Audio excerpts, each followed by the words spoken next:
Chicken Run, a novelisation read by Imelda Staunton.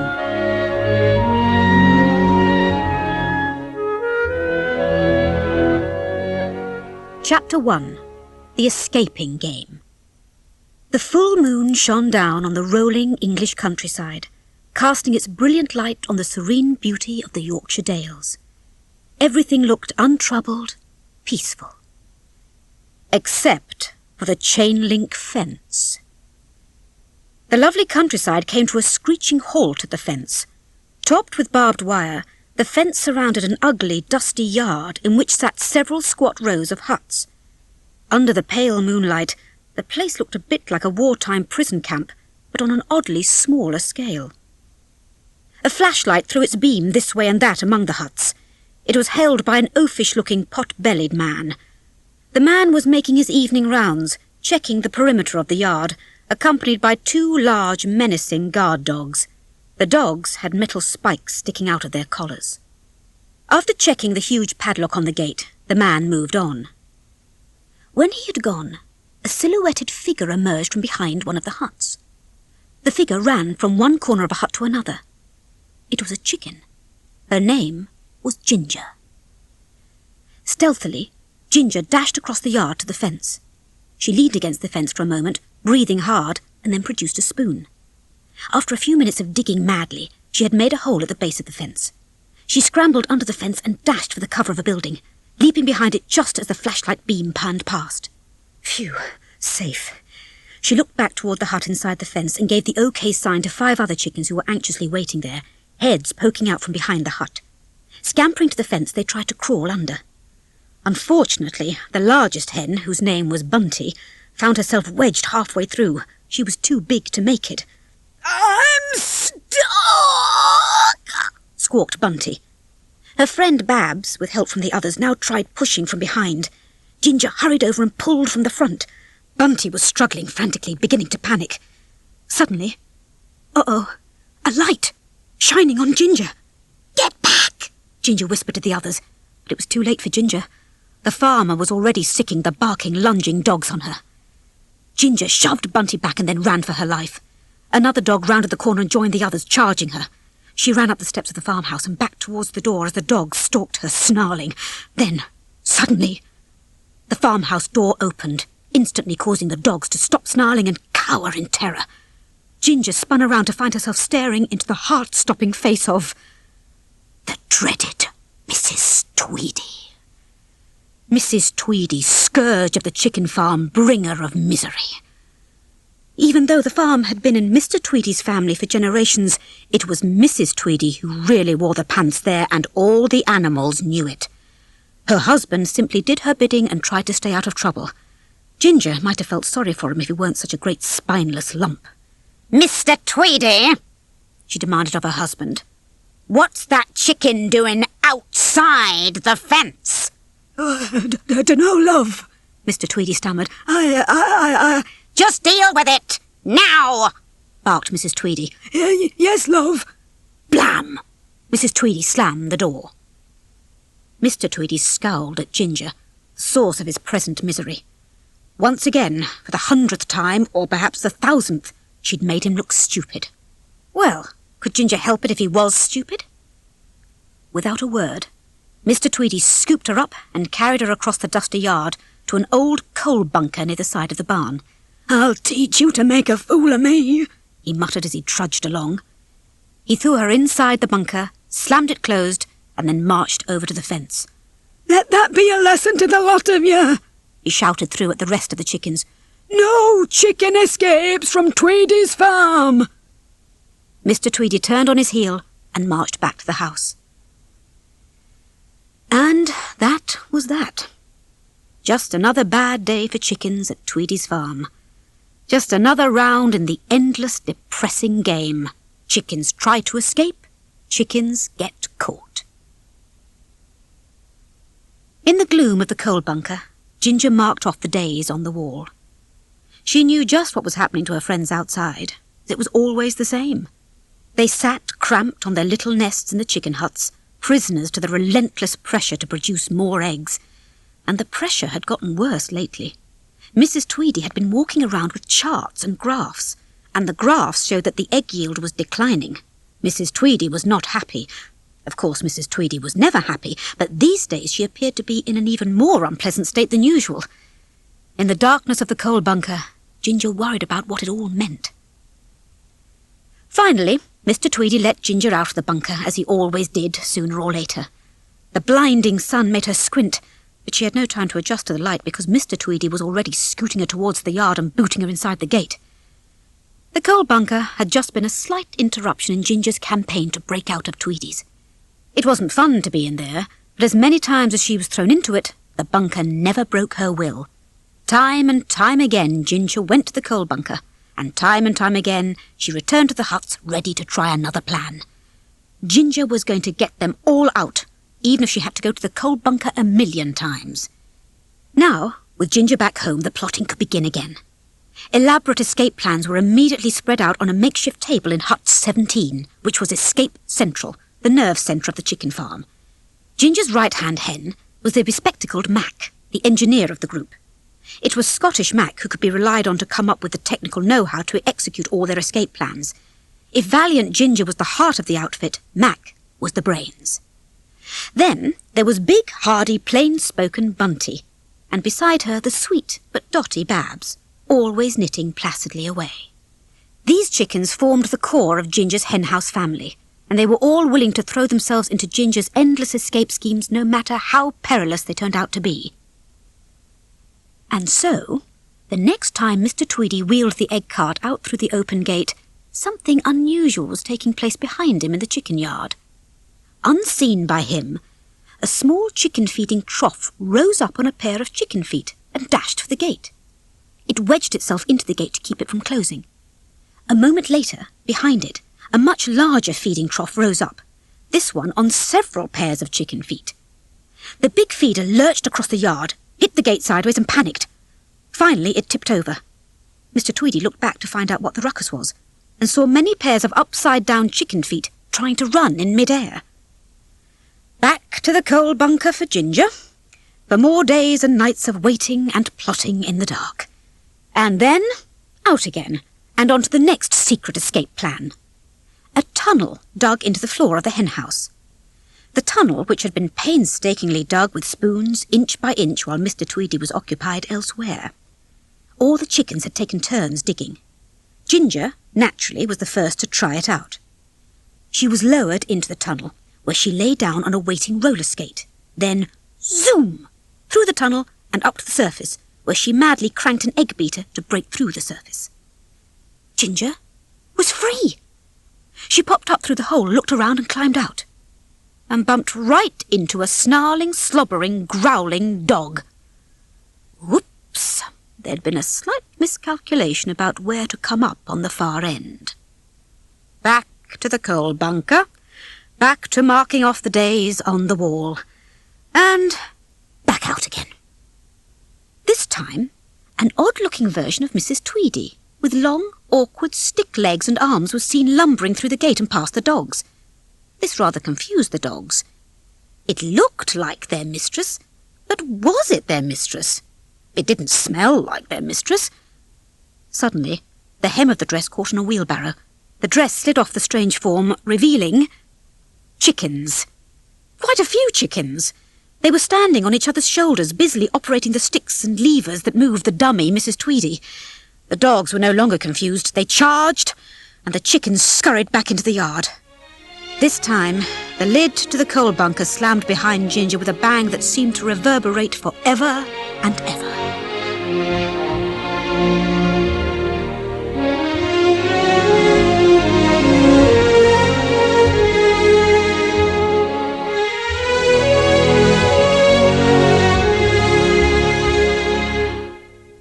Chapter 2. It's all in your head, Mr. Tweedy. The sun rose on the compound. Fowler, the chicken yard's lone rooster, shuffled to the edge of the rooftop, leaned heavily on his walking stick, cleared his throat and crowed. Company! Fall in! He ordered in a cracked voice. He wasn't as young as he had been, but he still tried to sound as military as possible. After all, he had his dignity. He had tradition to uphold. It wasn't everybody who had been a member of the Royal Air Force. In the coal bunker, Ginger sat bouncing a turnip against the wall, just waiting out her time. At last, the door opened, and out she came. Mr. Tweedy led Ginger over to the fence and booted her through the gate. She landed on her face in front of her compatriots. "Morning, Ginger," said Babs pleasantly. "Back from holiday?" Poor Babs. A good soul she was, good as gold, but not the sharpest knife in the drawer. "I wasn't on holiday, Babs," Ginger explained, not for the first time. "I was in solitary confinement." "Oh," clucked Babs. "it's nice to get a bit of time to yourself, isn't it?" Ginger shook her head. No matter how many times she tried to explain, Babs couldn't seem to understand. And why upset her anyway? Best to leave it alone. Just then, a bell rang loudly. Instantly the chickens sprang into panic-stricken action, pouring frantically out of their huts. Along came Fowler. He stationed himself in front of the nervous chickens as they fell into formation. Roll call! He barked. Pip, pip, quick march, what? Ginger and Babs hurried to join the line. Babs hid her knitting as Fowler marched down the line, looking crotchety. Come along, chaps, this is no time for dawdling. Why, back in my RAF days, when the senior officer called for a scramble, you'd hop in the old crate and tally-ho, chocks away! He continued crankily down the line until he arrived at Bunty, who was the biggest hen. Bunty was not having any of it. "Oh, get over, you old fool," she groused. "They just want to count us." "How dare you talk back to a senior-ranking officer?" Fowler huffed. "Why, back in my RAF days—" "Fowler, they're coming," Ginger hissed. "Back in line." Fowler hopped into the line. "Right, attention!" he ordered one last time. To Bunty he said, "There'll be a stern reprimand for you, lad. You're grounded." Now the chickens really did snap to attention, because the Tweedies were entering the yard. Mr. Tweedy was pushing the egg cart while Mrs. Tweedy marched down the line like a camp commandant. Beside Ginger stood the ever-alert Mac. "Welcome back, hen," said Mac softly. "Is there a new plan?" Keeping a watchful eye trained on Mrs. Tweedy, Ginger secretly slipped Mac a folded scrap of paper. Mac discreetly unfolded it, peered through her glasses and examined it. She looked confused. "I thought we tried going under," she whispered. Ginger quickly reached over and flipped the drawing right side up. "Ah," said Mac. "Over. Right." At the same time Ginger had been handing Mac the new plans, Mr. Tweedy had handed Mrs. Tweedy a clipboard. She scanned it, her face expressionless as usual. "How's the egg count?" Ginger asked anxiously. "I laid 5 this morning," reported Bunty. She puffed out her chest and beamed proudly. 5! Well chuffed with that, I was. Well chuffed. "Quiet in the ranks," muttered Fowler under his breath. "What about everyone else?" Ginger started asking, ignoring Fowler. But Mrs. Tweedy had now lowered the clipboard and was casting an icy stare in the direction of a certain unlucky chicken named Edwina. The other chickens shuffled nervously and whispered among themselves. "Oh no," moaned Ginger. "Edwina, Bunty, why didn't you give us some of your eggs?" "I would have," Bunty replied in agony. "She didn't tell me. She didn't tell anyone." Mrs. Tweedy snapped her fingers and pointed to Edwina. In a flash, Mr. Tweedy grabbed her by the neck and carried her out through the gate, with Mrs. Tweedy following. "Is Edwina off on holiday?" inquired the clueless Babs. She smiled and blinked dottily. Poor Babs. She wasn't bright, but sometimes she was truly dim. Ginger couldn't bear to tell her that Mrs. Tweedy was not taking Edwina off on anything like a holiday. Ginger had to see what was happening to Edwina. Quickly, she climbed onto the roof of a hut in the far corner, just in time to see Mr. Tweedy carrying Edwina into... Eek! The slaughter hut, just beside Mrs. Tweedy's office. Ginger saw the door open. There was an axe leaning against the wall. She gasped, reflexively feeling her neck. Now Mrs. Tweedy was entering the room, pulling on her red rubber gloves. In the half-light of the hut, frightening shadows were cast onto the wall. Mr. Tweedy placed Edwina on the chopping block. Mrs. Tweedy raised the axe and then began bringing it down. Ginger turned away, but she couldn't escape the sound. In the yard, the chickens shuffled and clucked nervously. Ginger, on the roof, bowed her head. In a moment, It was over. There was a squawk overhead. Ginger looked up to see a flock of geese winging their way across the sky. She followed them with her eyes as they flew towards a particularly lush hill in the distance. A beam of sunlight shone down on the geese, lighting them with an ethereal glow. "We've got to get out of here," Ginger said to herself, staring at them as they receded into the distance. "Ginger!" It was Mac, standing on the ground below and calling up to her. Mac tapped the paper Ginger had given her. "Are we still on?" she asked. Ginger screwed up her face, even more determined than ever. "Oh, we're on all right," she said. She gave Mac the thumbs up. "Spread the word," she added. "Meeting tonight in Hut 17. That night, 3 chickens could be seen darting across the open space towards the door of Hut 17. When they reached the door, they gave a secret knock. A peephole popped open. Eyes peered out. The peephole closed. Then the door opened, the chicken slipped in, and the door quickly closed. A minute later, there was another knock at the door. The peephole opened again. The eyes peered out again, but saw nothing until they looked down. Standing outside the door was a pair of rats. They looked like travelling salesmen, a little on the seedy side. "You called?"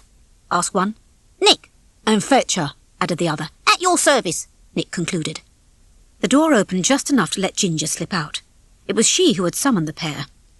Ginger moved furtively over to the side of the hut, keeping a wary eye on the farmhouse where Mr. Tweedy was squinting out through the curtains. "Over here," said Ginger quietly.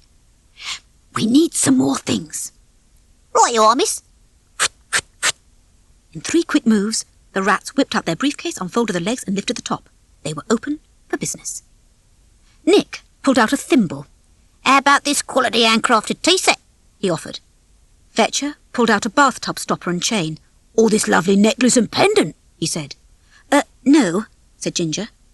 Not to be outdone, Nick pulled out a badminton shuttlecock.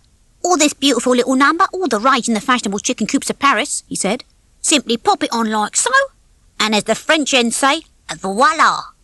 "That's French," Fetcher explained helpfully as he put the shuttlecock on Ginger's head. "That's 2 hats in one, miss," Nick continued. "For parties," he turned it upside down. "For weddings," he said triumphantly. "For get it." Ginger impatiently removed the hat and showed the rats the drawing she'd given Mac earlier. "We're making this." Then she pointed to a list. "We need these things. Can you get them?" "Ooh, this is a big job, miss," said Nick, studying the list. "It's gonna cost." "Same as always," said Ginger. 1 bag of chicken feed." "You call this pay?" Nick said. "It's chicken feed," Fetcher added. "What else could we give you?" Ginger asked, exasperated. "Eggs," said Fetcher. Ginger was horrified. "Eggs?"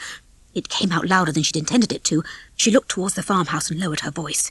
"We can't give you our eggs. They're too valuable." Nick, unmoved, began packing up his case. "And so are we," he said, turning to leave. "After you, Fetcher." "After I what?" said Fetcher, ever quick on the uptake. "Move," Nick barked at him. Inside Mrs. Tweedy's office, Mr. Tweedy squinted out of the window. He lifted a pair of binoculars to his eyes and continued to stare as he absently chewed on a chicken drumstick. The leftover carcass of a roast chicken sat on a platter on the dinner table. Mrs. Tweedy, seated at her corner desk, was feverishly entering numbers on her hand-cranked adding machine. 14 shillings and 3pence, She muttered to herself. 7 and 6pence, 2 and 9, 4pence here. She slammed her fist down and looked at the figures once more. Then she issued a frustrated sigh. "Oh, stupid, worthless creatures," she said. "I'm sick and tired of making minuscule profits." She glanced down to the pile of mail on her desk, where, as it happened, there was a magazine right on top. The headline read, "Sick and tired of making minuscule profits?" Mrs. Tweedy picked up the magazine. The rest of the headline read, "Turn your chicken farm into a gold mine." She stared hard at the words, the gears in her head almost visibly spinning. She said. Mr. Tweedy, oblivious to this momentous continued to stare out of the window. "Oh, those chickens are up to summit," he said ponderously. "Quiet," said his wife. "I'm on to something." "They're organised," said Mr. Tweedy. "I know it." He was convinced. The chickens were plotting and planning, trying to make a fool of him. I said, quiet! Mr. Tweedy took that to mean he should whisper. But that ginger one, I reckon she's the leader. Mrs. Tweedy slammed her magazine down, causing Mr. Tweedy to jump. Mr. Tweedy! She barked. Then she rose from her chair and slowly walked towards him, causing him to cower. I may have found a way to finally make us some real money around here, she continued. And what are you on about? Ridiculous notions of escaping chickens. But. She was right upon him now. It's all in your head, Mr. Tweedy. Say it, she yelled. Mr. Tweedy was vanquished. It's all in me head. It's all in me head, he repeated dully. Now you keep telling yourself that, said Mrs. Tweedy, because I don't want to hear another word about it. Is that clear? There was a pause as Mr. Tweedy considered it, and found that he could not resist just one more attempt. But the ginger one, love. They're chickens, you dolt! Apart from you, they're the most stupid creatures on this planet. They don't plot, they don't scheme, and they are not organised. And that was that.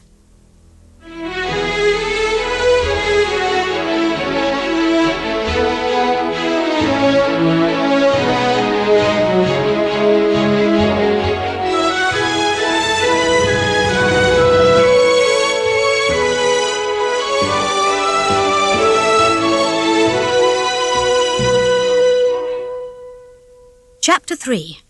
Here Comes Rocky. In Hut 17, Ginger ineffectually banged a makeshift gavel on a heater vent pipe.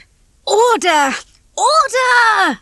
She yelled in frustration as the not very organised chickens continued to cluck and squawk softly among themselves. Calm down, everyone! The room was filled with escape plan paraphernalia. Drawings of past escape attempts with big X's through them, models, diagrams, charts, and even a pulled-down retractable map of the farmyard.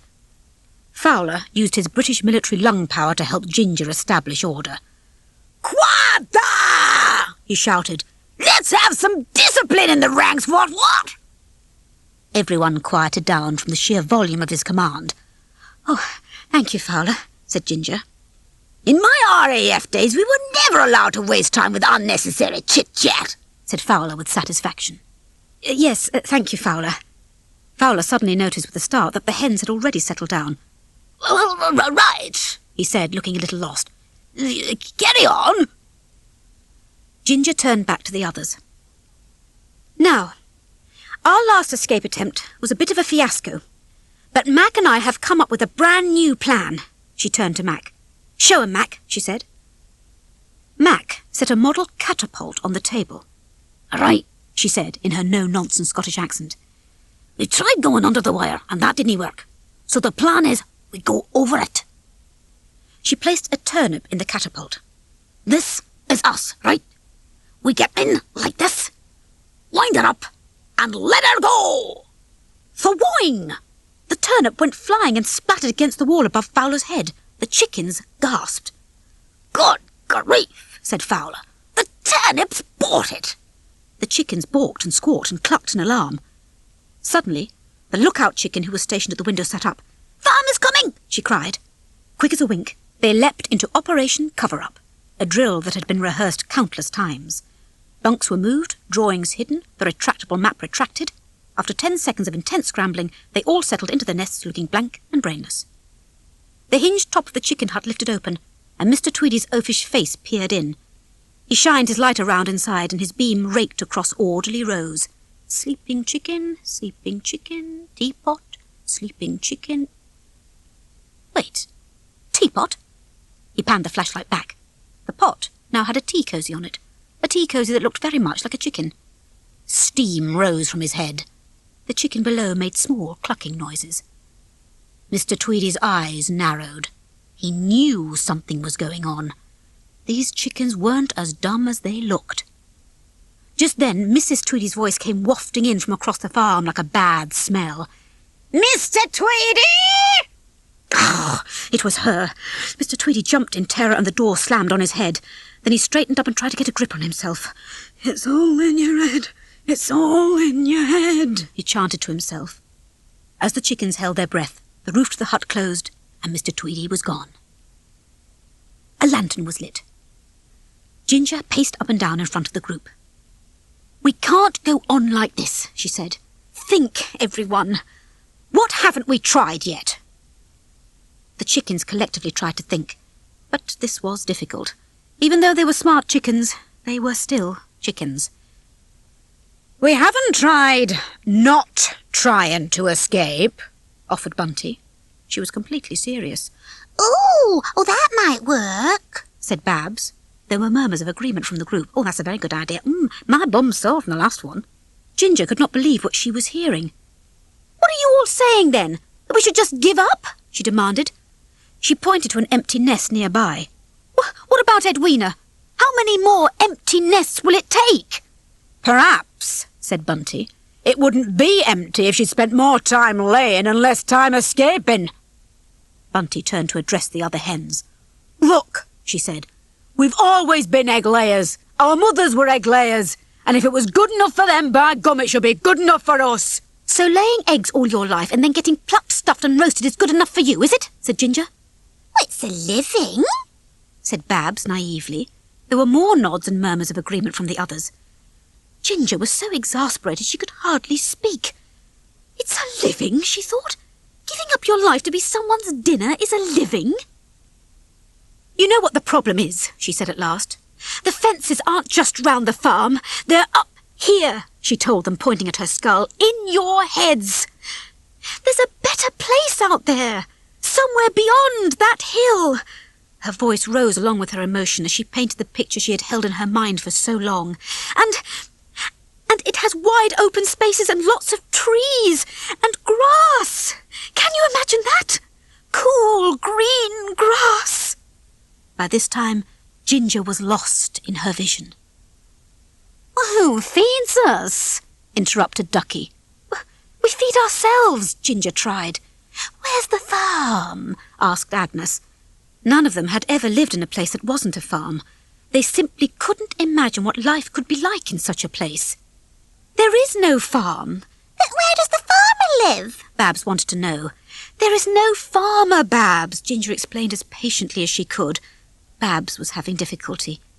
"Is he on holiday?" "He isn't anywhere." "Then who collects the eggs?" Ducky challenged. Ginger tried again to get through. "There's no morning account, no dogs, no farmers, and no fences," she said passionately. Bunty stepped up to the front. "I've never heard such a fantastic load of tripe." She turned to Ginger. "Face the facts, ducks. The chances of us getting out of here are 1,000,000 to 1. The chickens awaited Ginger's response as she squared off with Bunty. "Then there's still a chance," she said in a steady voice. Ginger stared at them all for a moment, and then walked out of the hut. It was just no use. What was wrong with them? There was freedom out there somewhere. She could almost taste it. She had a dream. She had a vision. Why couldn't they see it too? Once outside, she paced up and down, her head buried in her hands. "Oh no, oh no, oh no," she moaned to herself. "What am I doing?" "Oh, who are you trying to fool?" she said to herself. "You can't lead this bunch of—" She walked over to the fence, grabbed it, looked up and heaved a big sigh. "Heaven, help us," she entreated. There was an immediate flash of lightning, then a thunderclap. Ginger turned around just in time to see a figure flying towards her. It was screaming. "Freedom!" shrieked the figure. Ginger's eyes widened. Was this a rooster? Yes, it was. At least she thought so. He was still in motion, little more than a screeching brown and green streak above her in the air. He sailed over her head, giving her a little salute as he went. He seemed to be wearing some sort of cape, which looked to have a pattern of stars and stripes on it. Then, twang! He slammed into the weather vane, which looked a bit like him, but much more composed. He spun around the weather vane a few times, got flung back the other way, and then, sproing, hit the power lines, which rocketed him back in the opposite direction. Finally, he plummeted headfirst into the feeders, his cape in tatters. The whole time he was bouncing back and forth, he'd been yelling. "Ah!" he went. A light went on inside the Tweedys' farmhouse. Meanwhile, the other chickens hurried out of hut 17, just in time to see the rooster flip out of the feeder and land on his feet in front of Ginger. He dusted himself off a bit. "Thank you. Ladies and gentlemen, you've been a wonderful audience," he said with as much bravado as he could muster. He held the pose for a moment, and then, slam! The upended feeder crashed down on top of him, sending billows of dust into the air. The chickens rushed over to it. As the dust settled, something fell from the sky and landed right in Ginger's hands. It was a torn poster. Her eyes widened as she looked at it. What was pictured on it could be the means of their salvation, and it all had to do with this rooster. That's it! She cried. Chapter 4. Ginger Makes a Deal. Across the yard, the front door to the farm opened, and out came Mr. Tweedy with his flashlight. He headed towards the huts to investigate. There was no time to lose. Ginger put one of the rooster's wings over her shoulder. "Get him inside," she said to the others. "Quickly!" Moving with haste, the chickens carried the newcomer inside hut 17. They pulled the curtains closed just as Mr. Tweedy's light swept past. When he was gone, Ginger held up the poster for all the other chickens to see. On it was a brightly coloured picture of the rooster flying through the air. Above the picture was a caption that read, "Rocky the Flying Rooster." "This," said Ginger, "is our way out of here." We'll make posters? Asked Babs. "What's on the poster, Babs? What's on the poster? We'll fly out!" There were hushed murmurs from the other chickens as they tried to figure out what on earth Ginger could be talking about. It must be very important to have his picture taken, said Babs. What do you suppose he does? Bunty chipped in. "Isn't it obvious? He's a professional flying rooster. He flies from farm to farm, giving demonstrations." Do you suppose? Babs mused. "Oh, absolutely," replied Bunty. Ginger sighed. Once again there would be some patient explaining to do. Rocky, the flying rooster, stirred and moaned. "Oh, he's waking up," cried Ducky. Rocky moaned some more and groggily opened his eyes a bit. Dark. No, not in there, not in there. Gotta get... He mumbled deliriously.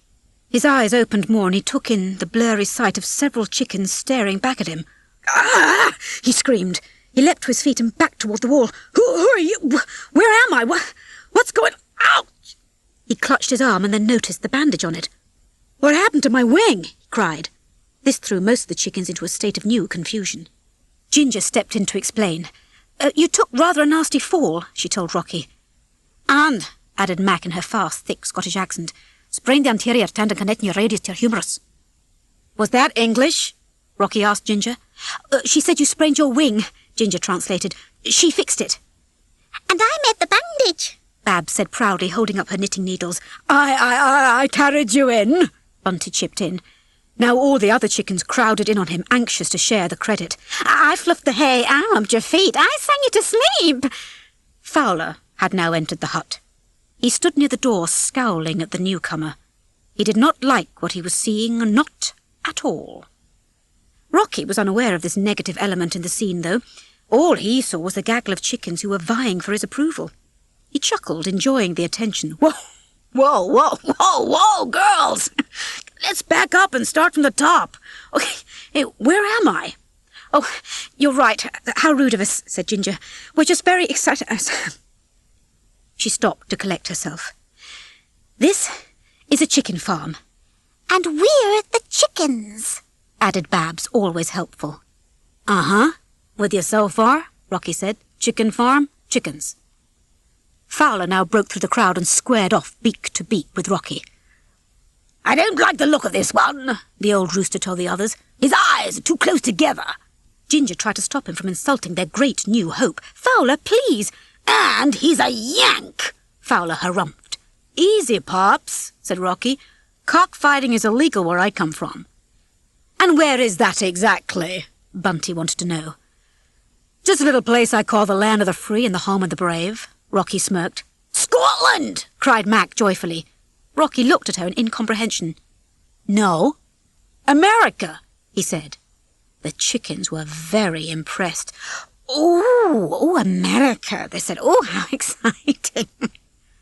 Disgusted, Fowler flung Rocky's arm off his own. Poppycock, he said, and turned to leave, muttering, Push you Americans, always showing up late for every war, overpaid, oversexed, and over here. And with that, he stormed out. Rocky was not much disturbed. Hey, what's eating Grandpa? He asked. Don't mind him, Mr. said Ginger. The name's Rocky. Rocky the Rhode Island Red. Rhodes for short. Rocky Rhodes, said Agnes. Rocky grinned. Catchy, ain't it? The chickens all nodded eagerly. Ginger held up the poster. Mr. Rhodes, is this you? She asked him. Rocky recoiled from the picture. Who wants to know? He asked suspiciously. Well, a group of rather desperate chickens, Ginger explained. You see, if it is you, then you just might be the answer to our prayers. She was already pinning all her hopes on him, so eager for his help that she left her usual no-nonsense self behind. Rocky looked around at all the chickens, smiling back at him, batting their eyes. This was not such a bad situation. Not bad at all.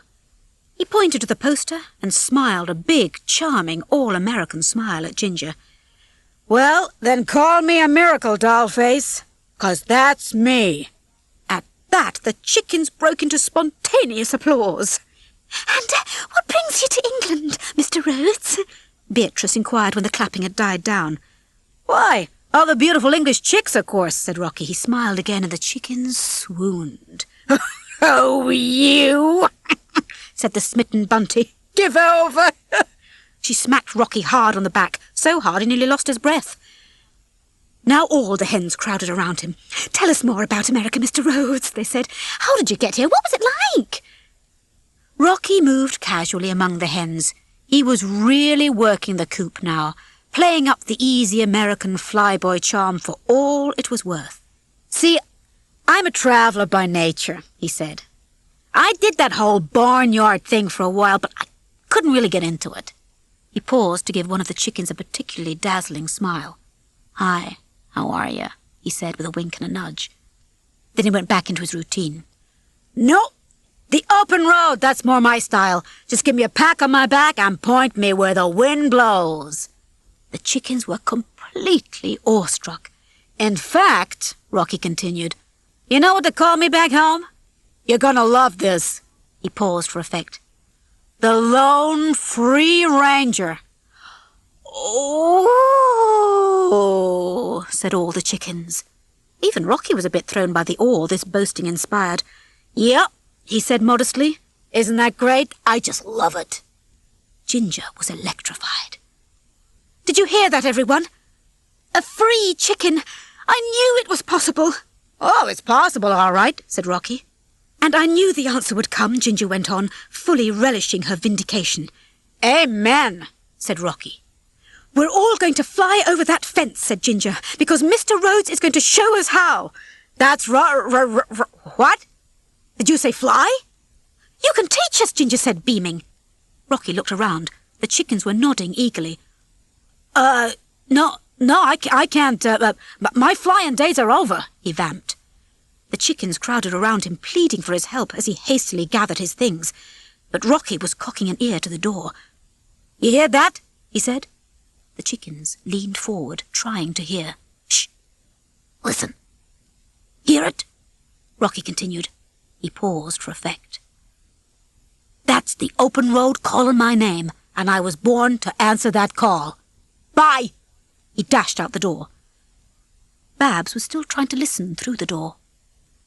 He must have very good hearing, she said. The other chickens mumbled nervously, and Ginger silenced them with a raised hand. Wait here, she told them. Outside, Rocky was strutting toward the fence. Okay, he muttered to himself. Where's the exit? This way. Ginger marched up from behind him. Mr. Rhodes, she said, perhaps I didn't explain our situation properly. She paused to catch her breath. We lay eggs day in and day out, And when we can't lay any more," she looked him straight in the eye, making sure she had his full attention, "they kill us," she concluded. "Hey, it's a cruel world, Dollface," said Rocky flippantly. "Might as well get used to it." He kept right on walking, but Ginger hadn't given up. She'd been on the farm for too long and had seen too much to give up that easily. She followed him until she was able to get in front of him and block his path. "Which part of 'they kill us' do you not understand?" she demanded. "Hey, I got my own set of problems to worry about. Besides, this birdcage can't be that hard to bust out of. In fact, watch me." "It's not so hard to get one chicken out of here, or even two, but this is about all of us," said Ginger. Rocky stopped in his tracks and spun around, stunned. "All of you?" "That's what I've been trying to tell you." Wait a minute. Let me get this straight. You want to get every chicken in this place out of here at the same time? Who else would I be doing it for?" Rocky stared at her as her words sank in. "You're certifiable," he spluttered. "You can't pull off a stunt like that. It's suicide." "Where there's a will, there's a way." "Couldn't agree more," said Rocky, "and I will be leaving that way." He walked towards the fence. Ginger could see her last hope walking away. "But, Mr. Rhodes, please," she begged. This pitiful scene was interrupted at that moment by the arrival of a large van which drove by the farm and then pulled into the driveway. On its side was a logo that showed a lion jumping through a ring of fire and two elephants rearing up on their hind legs. The words on the van read, "Colonel Daniel Spoon's Travelling Circus." Rocky froze for a second and then dived behind a hut. But Ginger stayed in the open. She looked at the van, and then she looked at Rocky's face peeking out from the corner. Suddenly he wasn't looking so sure of himself any more. Ginger was putting two and two together. "So that's it," she said. "You're from the circus." Rocky leapt out, grabbed her, and yanked her into the shadows. "Shush," he whispered. The van stopped in the farmyard driveway as Rocky kept a nervous eye on it. Out came the circus man. Mr. and Mrs. Tweedy came out of the house to greet him. "You're on the run, aren't you?" Ginger asked Rocky. You want to keep it down?" Rocky whispered. "I'm trying to lay low here." "I should turn you in right now," said Ginger indignantly. "You wouldn't," whispered Rocky. Then on second thought he added, "Would you? Give me one reason why I shouldn't." "Because I'm cute?" Ginger squawked loudly. So much for the power of cute. You don't help me, I don't help you, Ginger thought to herself. The Tweedies and the circus man turned towards the noise. Hey, Rocky whispered urgently, keeping one eye on the man. "What kind of crazy chick are you? You know what'll happen if he finds me?" "It's a cruel world," Ginger said with a shrug, echoing Rocky's words. "I just decided I don't like you," Rocky said to her. "I just decided I don't care," she countered. "Unfortunately, I need you. Now, show us how to fly." Rocky protested. "With this wing?" "Teach us then." "No." Squawked Ginger a little louder this time. Rocky reached out and held her beak shut. "Now listen here, sister," he said through gritted teeth. "I'm not going back to that life. I'm a lone free ranger. Emphasis on free." Ginger was firm. "And that's what we want. Freedom." The Tweedies and the circus man were now moving towards the chicken compound, holding a flashlight. "Fancy that," said Ginger with some relish. "They're coming this way." Rocky was now completely panicked. "Oh no, they're on to me, oh my gosh." "Teach us how to fly and we'll hide you," Ginger said quickly. "And if I don't?" Ginger took a big breath so she could gather up a nice, loud squawk. She began warming up and then took another breath to squawk again. Rocky once again grabbed her beak. "Was your father by any chance a vulture?" he said sourly. Ginger pushed his hand away. "Do we have a deal?" She extended a wing for Rocky to shake. He hesitated, checking over his shoulder. Could he get out of this? The circus man was getting closer all the time. There really was no choice. Rocky shook on it, and Ginger immediately yanked him deeper into the shadows. The Tweedies and the circus man were still heading straight for them, though. "Time to make good on that deal, Dolphin," Rocky began, but Ginger grabbed his beak before he could finish. "The name," she said in a slow and deadly voice, "is Ginger." They were now backed up to Hut 17. Ginger knocked on the wall behind her. A slat fell open, and Rocky and Ginger were quickly pulled inside by many outstretched chicken wings. The door fell closed just as Mrs. Tweedy rounded the corner with a flashlight. Everything was now completely quiet. The roof of the hut opened, and Mrs. Tweedy peered inside. Nothing looked out of the ordinary. The roof closed. Her footsteps moved off. Inside the hut, Ginger bent down and opened a small hatch door in the floor. "Comfortable?" she asked. There was Rocky, crammed into a tiny space. "Not really," he replied. Ginger produced a shoehorn. "Maybe this will help," she said, shoving it under Rocky. "Ugh," said Rocky as she prized him out. He tried his parts to see if they still worked. "Nice hideout. I had more room in my egg." "We've held up our end of the deal," said the unsympathetic Ginger. "Tomorrow you'll hold up yours." "What deal?" Ginger was incensed. He was still trying to weasel out of it. "The flying," she reminded him. Right. Don't worry. I'll teach you everything I know." He looked around the hut. "Now," he said, "which bunk is mine?" All the hens eagerly leaned out of their bunks and waved fetchingly. But Ginger had other ideas, and bedtime found Rocky and Fowler awkwardly huddled together in one bunk. "Absolutely outrageous," groused Fowler, giving Rocky a shove. "Asking a senior officer to share his quarters, and with a non-commissioned yank, no less. Why, back in my day—" "Hey," interrupted Rocky, shoving back. "You weren't exactly my first choice either, and scoot over. Your wing is on my side of the bunk." "Your side of the bunk? The whole bunk is my side of the bunk," Fowler pointed out. "What's that smell?" Rocky shot back. "Is that your breath?" "Absolutely outrageous," Fowler spluttered. There was more pushing, more shoving, more battling for inches of space, more grumbling, more insulting. And so it went, until night turned to day.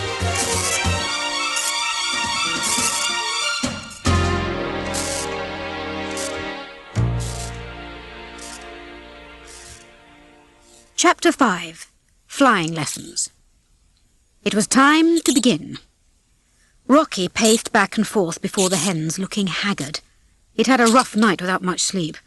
But Ginger was not going to let him out of his first lesson, so there was nothing to do but make the best of it. "So," he began, "you want to fly, huh?" He kept pacing, vamping as he tried to figure out what to say in view of the fact that he knew nothing about the subject. "Well, it ain't gonna be easy, and it ain't gonna happen overnight either." Aha, finally an idea. "Flying," he said authoritatively, "takes 3 things. Hard work, perseverance, and—" "Hard work," he said, his big idea petering out. Fowler was watching all this from the doorway. "You said hard work twice," he heckled. Rocky didn't miss a beat. "That's because it takes twice as much work as perseverance," he responded. "Codswallop," said Fowler. "Cocky yanks think they know it all, always have a snappy answer. Why, back in my day—" And off he walked, grumbling to himself. Rocky was still going. "And most importantly," he continued, "we have to work as a team, which means you do everything I tell you." He settled in and leaned against a hut, getting comfortable. "Right," he said, "let's rock and roll." And so the chickens tried to rock and roll. Rocky started them on a strict exercise regime. Simple moves at first, like deep knee bends and arm raises.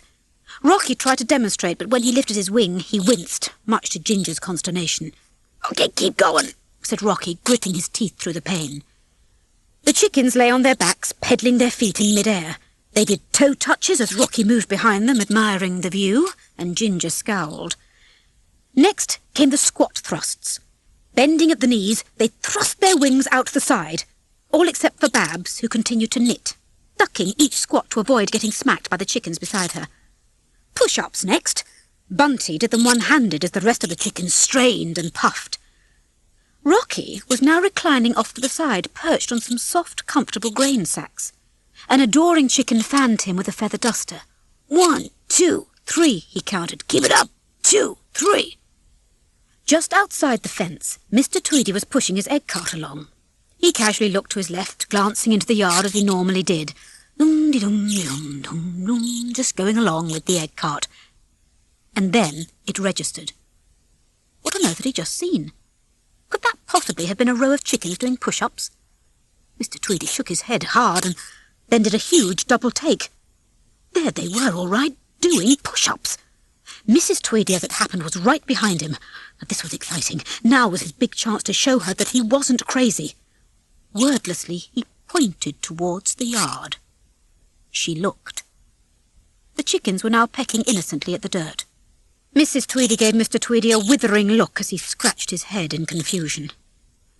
Then it was back to work for the chickens as soon as they were sure the Tweedys had gone. They stood in formation, rhythmically flapping their wings to Rocky's commands. And right, 2, 3, and left, 2, 3, and right, 2, 3, and left, left, left. Oh, down, down. The chickens did their best to comply, stepping right, stepping left, left, left, and crouching down and down some more until they were scrunched as far as possible into the ground. Ginger watched all this in confusion. These were some very strange exercises. How was this like flying? Stop right there! Oh, yeah.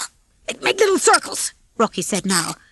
The chickens stopped right there and then spun around in circles. Oh, faster, said Rocky. The chickens spun faster. They had absolutely no idea that Rocky was sitting in a pail of hot water, his own personal rooster-sized hot tub. His eyes were closed. One chicken was pumping a bicycle pump in order to create bubbles, while another massaged his shoulder. Oh, faster, said Rocky, still talking to the massager. The poor exercising chickens spun faster still. Ginger had had enough. She stomped over to Rocky. Rocky opened one eye and saw her standing in front of him. "There a problem, doll-face?" he asked cheerfully. "Ginger," said Ginger, her beak clenched. She was getting really sick of being called doll-face. Abruptly, she turned to the two hens who were pampering Rocky. "Back in line, you two," she ordered. One chicken stopped massaging and got back in line. The other chicken stopped blowing bubbles and then passed out. "Funny," said Rocky grumpily to Ginger. "I don't remember saying stop the massage." Ginger ignored that comment. "I thought you were going to teach us how to fly," she said sharply. "That's what I'm doing." "Isn't there usually some flapping involved?" "Hey, do I tell you how to lay eggs?" Rocky leaned back, wings behind his head. "Relax, we're making progress." "Really? I can't help thinking we're going round in circles." Rocky glanced over and noticed to his surprise that the chickens were indeed spinning in circles. Yeah," he said, trying to look nonchalant. "I think they're ready to fly now." The chickens fell down. "Good," said Ginger sarcastically, "because they certainly can't walk any more." It was time for Rocky to save face. He stood up and called out to the chickens, "Up and at 'em, gals! Let's flap!" And so the flapping phase began. First, there was the ramp. This was a wooden plank, its end propped up high in the air. One by one, the chickens took a running start up the makeshift incline, flapping madly as they ascended to the top. Off the end they plummeted, as Rocky gave them a cheerful thumbs up. This was all going just fine in his view, anything to get Ginger off his back. Along came Nick and Fetcher, the busy business rats looking for Ginger. "Right, Fetcher," said Nick. "let's see if old Attila the hen has come to her senses." Meanwhile, the chickens continued to screech as they plunged one after the other off the end of the ramp. One of them landed almost at the rat's feet, and then more and more followed, falling all around them. "It's raining hen!" snickered Fetcher. "Hallelujah!" Nick sang out. Babs moved amid the commotion, still knitting. "What's this caper, love?" Nick asked her. "We're flying," she replied serenely as Bunty landed at their feet with a resounding thud. "Obviously," said Nick. Babs moved off and the rats watched some more. "They're going to kill themselves," Fetcher remarked to Nick. He considered this possibility. "Want to watch?" Nick thought about it for a moment. "Yeah, all right," he said, shrugging. From another part of the yard, Rocky and Ginger were also watching the rain of chickens. Rocky bravely gave Ginger the thumbs up. Ginger wasn't buying it. The next brilliantly conceived exercise involved hot water bottles. The chickens would bounce over the fence using the hot water bottles as launching pads. By this time, Nick and Fetcher had set up makeshift bleachers so they could be more comfortable as they heckled the chickens. "It's poultry in motion," cackled Nick. A chicken tumbled towards them, landing in front of the bleachers. "Careful of those eggs," he admonished her. After all, they were soon to be his eggs. Then there was a new flapping exercise. Bunty ran across the yard carrying a chicken overhead, but instead of flapping, the chicken was doing the breaststroke. She was not getting any height with this method, but it looked very nice. "Look, sunny side up," Nick commented. "No, over easy," Fetcher opined. Ginger shot them a look as they cackled and slapped each other on the back. The flying lessons continued. Rocky's next big idea was the roof run. This meant that the chickens ran along the ridge of the rooftop and flapped wildly as they went over the edge. They fell like lead weights. Go, go, go, go, go, go, go! Rocky yelled from the ground. Oi! Go, go, chicks! Nick heckled. Ginger was trying hard to ignore them. She climbed up to the rooftop, took a running start, flapped, and fell a few inches, landing on something soft and moving. She looked down to find it was a pile of chickens. She sighed. Birds of a feather flop together, cackled Fetcher. At last, after gathering their strength again, the chickens pulled themselves out of the pile and headed back towards their huts, clutching their backs and moaning. Great work, ladies, said Rocky. Great work. The pain you're feeling is good. Pain is your friend. He began working the crowd in the way he knew so well. Just keep the faith. Hey, what's your name there? Agnes. Agnes, you're doing great. And, Ducky, I think you flew 4 feet today. The rats were still off the side in their bleachers. Right, called Nick. 4 feet. Yeah, from the roof to the ground. More cackling from the rats. All part of the process, ladies, said Rocky nonchalantly. Nothing to worry about.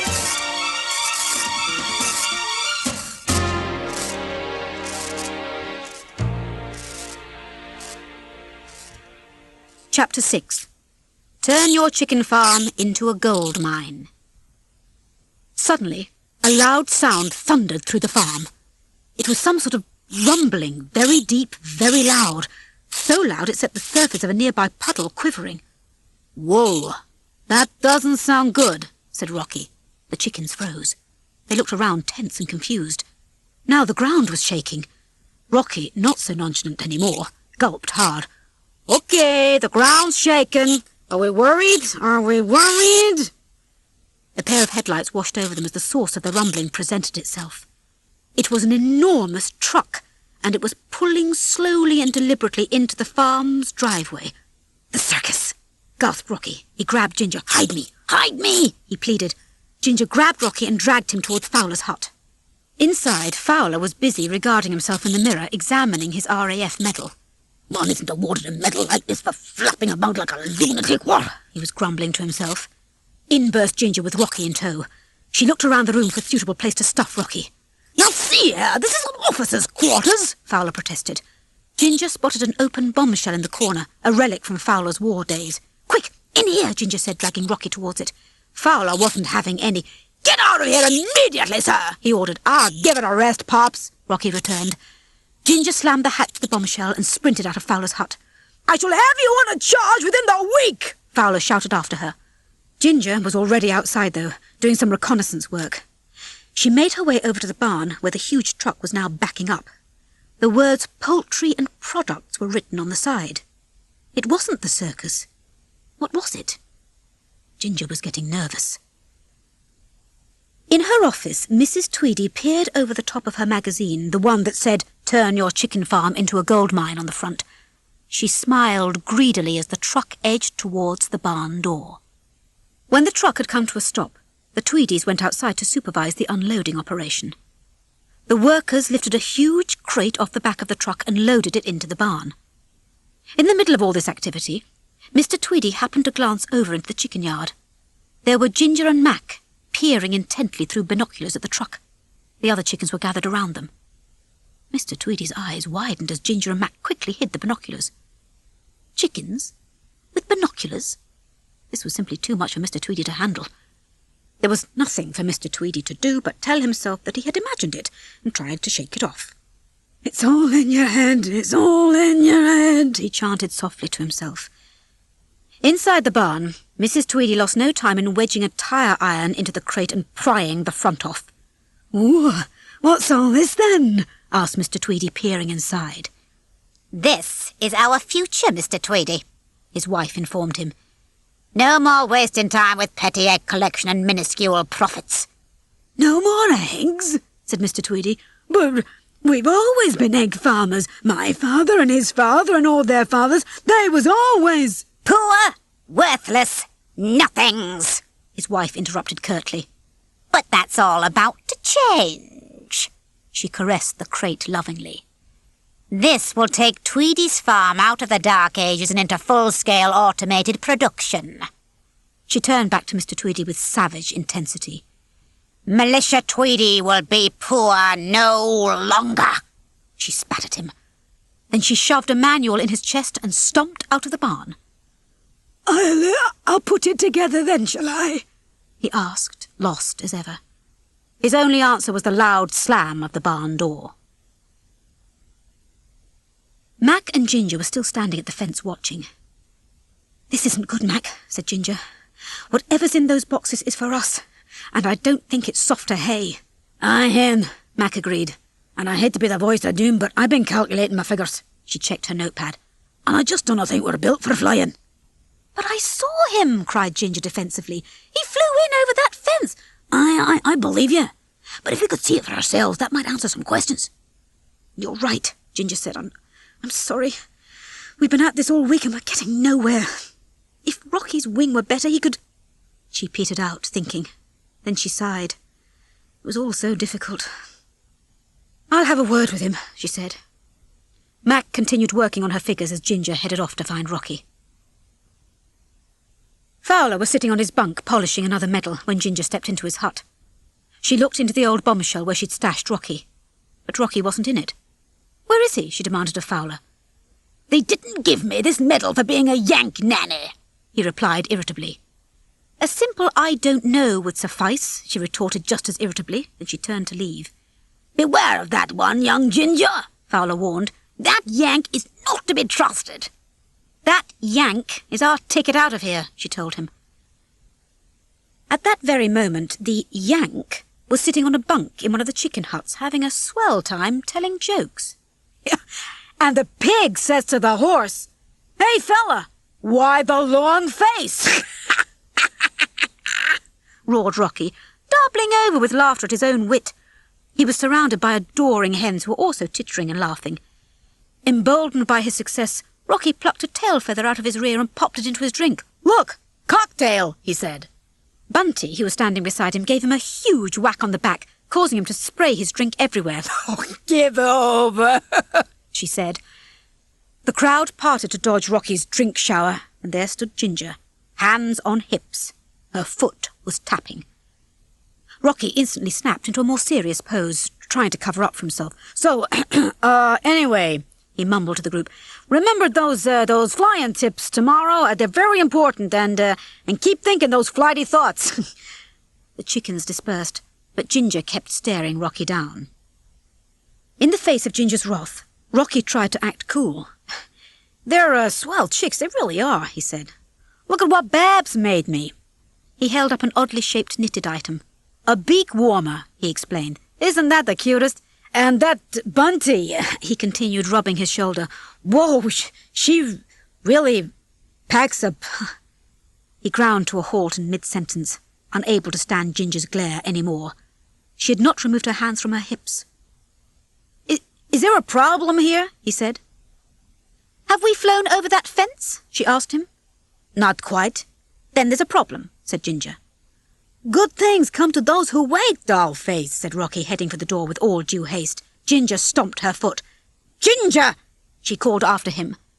Rocky was now strutting across the compound, hoping he'd put an end to the conversation, but Ginger was not done with him. She caught up with him very quickly. "OK, how long did it take you?" she asked him. "To do what?" "To learn how to fly." "Apples and oranges, baby doll," said Rocky with a wave of the hand. "I'm gifted, they're not. You can't compare the two, OK?" He turned and began to walk away from Ginger. "Look," he added, "the point is, these things take time, which we are rapidly running out of, and we haven't even lifted off the ground. Why?" At this moment they were joined by Mac. "Troost!" she exclaimed. "What?" said Rocky and Ginger. "I went over the calculations, hen," Mac said to Ginger, "and figured the key element we're missing is troost." "I didn't get a word of that," said Rocky. "Troost!" Mac repeated. "Other birds like ducks and geese, when they take off, that's what they have, troost." "I swear she ain't using real words," muttered Rocky. Ginger translated from the Scottish. "She said we need more thrust," she told Rocky. "Oh, thrust," he said, still clueless, of course.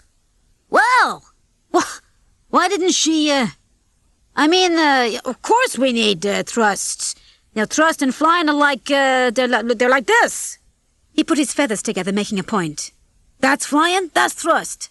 Ginger grabbed Rocky by the wing, the hurt one. "Will you excuse us?" she said to Mac. Then she pulled Rocky aside. The wing, the wing, the wing! Rocky protested. Ginger spun him around. "If we don't see some results by tomorrow, the deal is off and you're on your own. No more hiding, the farmers will find you and it's back to the circus, Flyboy." You know, said Rocky meanly, "you're the first chick I ever met with the shell still on." She continued to scowl at him. Rocky tried a new tack, giving her a coy smile. "Sleep tight, angel face. The rock's on the case." Then he gave her a wink before he walked away. Ginger stomped her foot. "Ginger!" she yelled.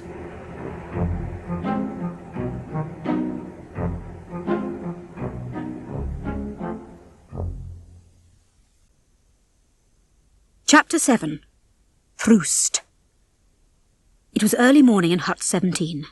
Ginger stood before the mirror, practising her flapping. Through the window a familiar voice wafted in on the breeze. It was Nick, the avaricious rat. "Oh, it was a beaut, Governor," he was saying to someone. "A fine piece of work if I do say so myself."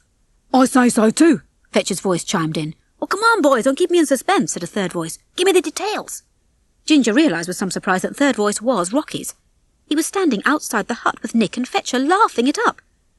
"We slipped into the farmer's room all quiet-like," Nick said. "Like a fish," added Fetcher. "And we—" "Like a fish?" said Nick, his train of thought broken. "What do you mean, like a fish?" He shook it off. "You stupid Norbert. Anyway, Gov, here it is. El Merchandizo." "That's Spanish," chirped Fetcher, always helpful. The three of them were interrupted by a voice behind them. "What are these two extortionists doing here?" it demanded. They spun around to see Ginger, who had come outside to investigate. "Whoa! Back in the knife drawer, Miss Sharp," said Rocky. "She don't appreciate talent like you do, sir," said Fetcher. "Guys," said Rocky, "you are without a doubt the sneakiest, most light-fingered thieving parasites I ever met." "You're too kind," said Nick modestly. "I've gone bright red," said Fetcher, not that anyone could see this. "So, how about them eggs?" Nick asked Rocky. Ginger exploded. "Eggs? Don't tell me you promised them—" "Afraid I did," said Rocky breezily. "Promised them every egg I lay this month." He winked at Ginger and walked away. Ginger followed on his heels. "And when can we expect the first instalment, sir?" Nick called after him. "Brewing one up as we speak, guys," Rocky called back to him. "I'll keep you posted." When they were a little distance away, Ginger stepped in front of him. "You lied to them," she said furiously. "No, I didn't." "Yes, you did." "No, I didn't." "Yes, you did," Ginger shouted.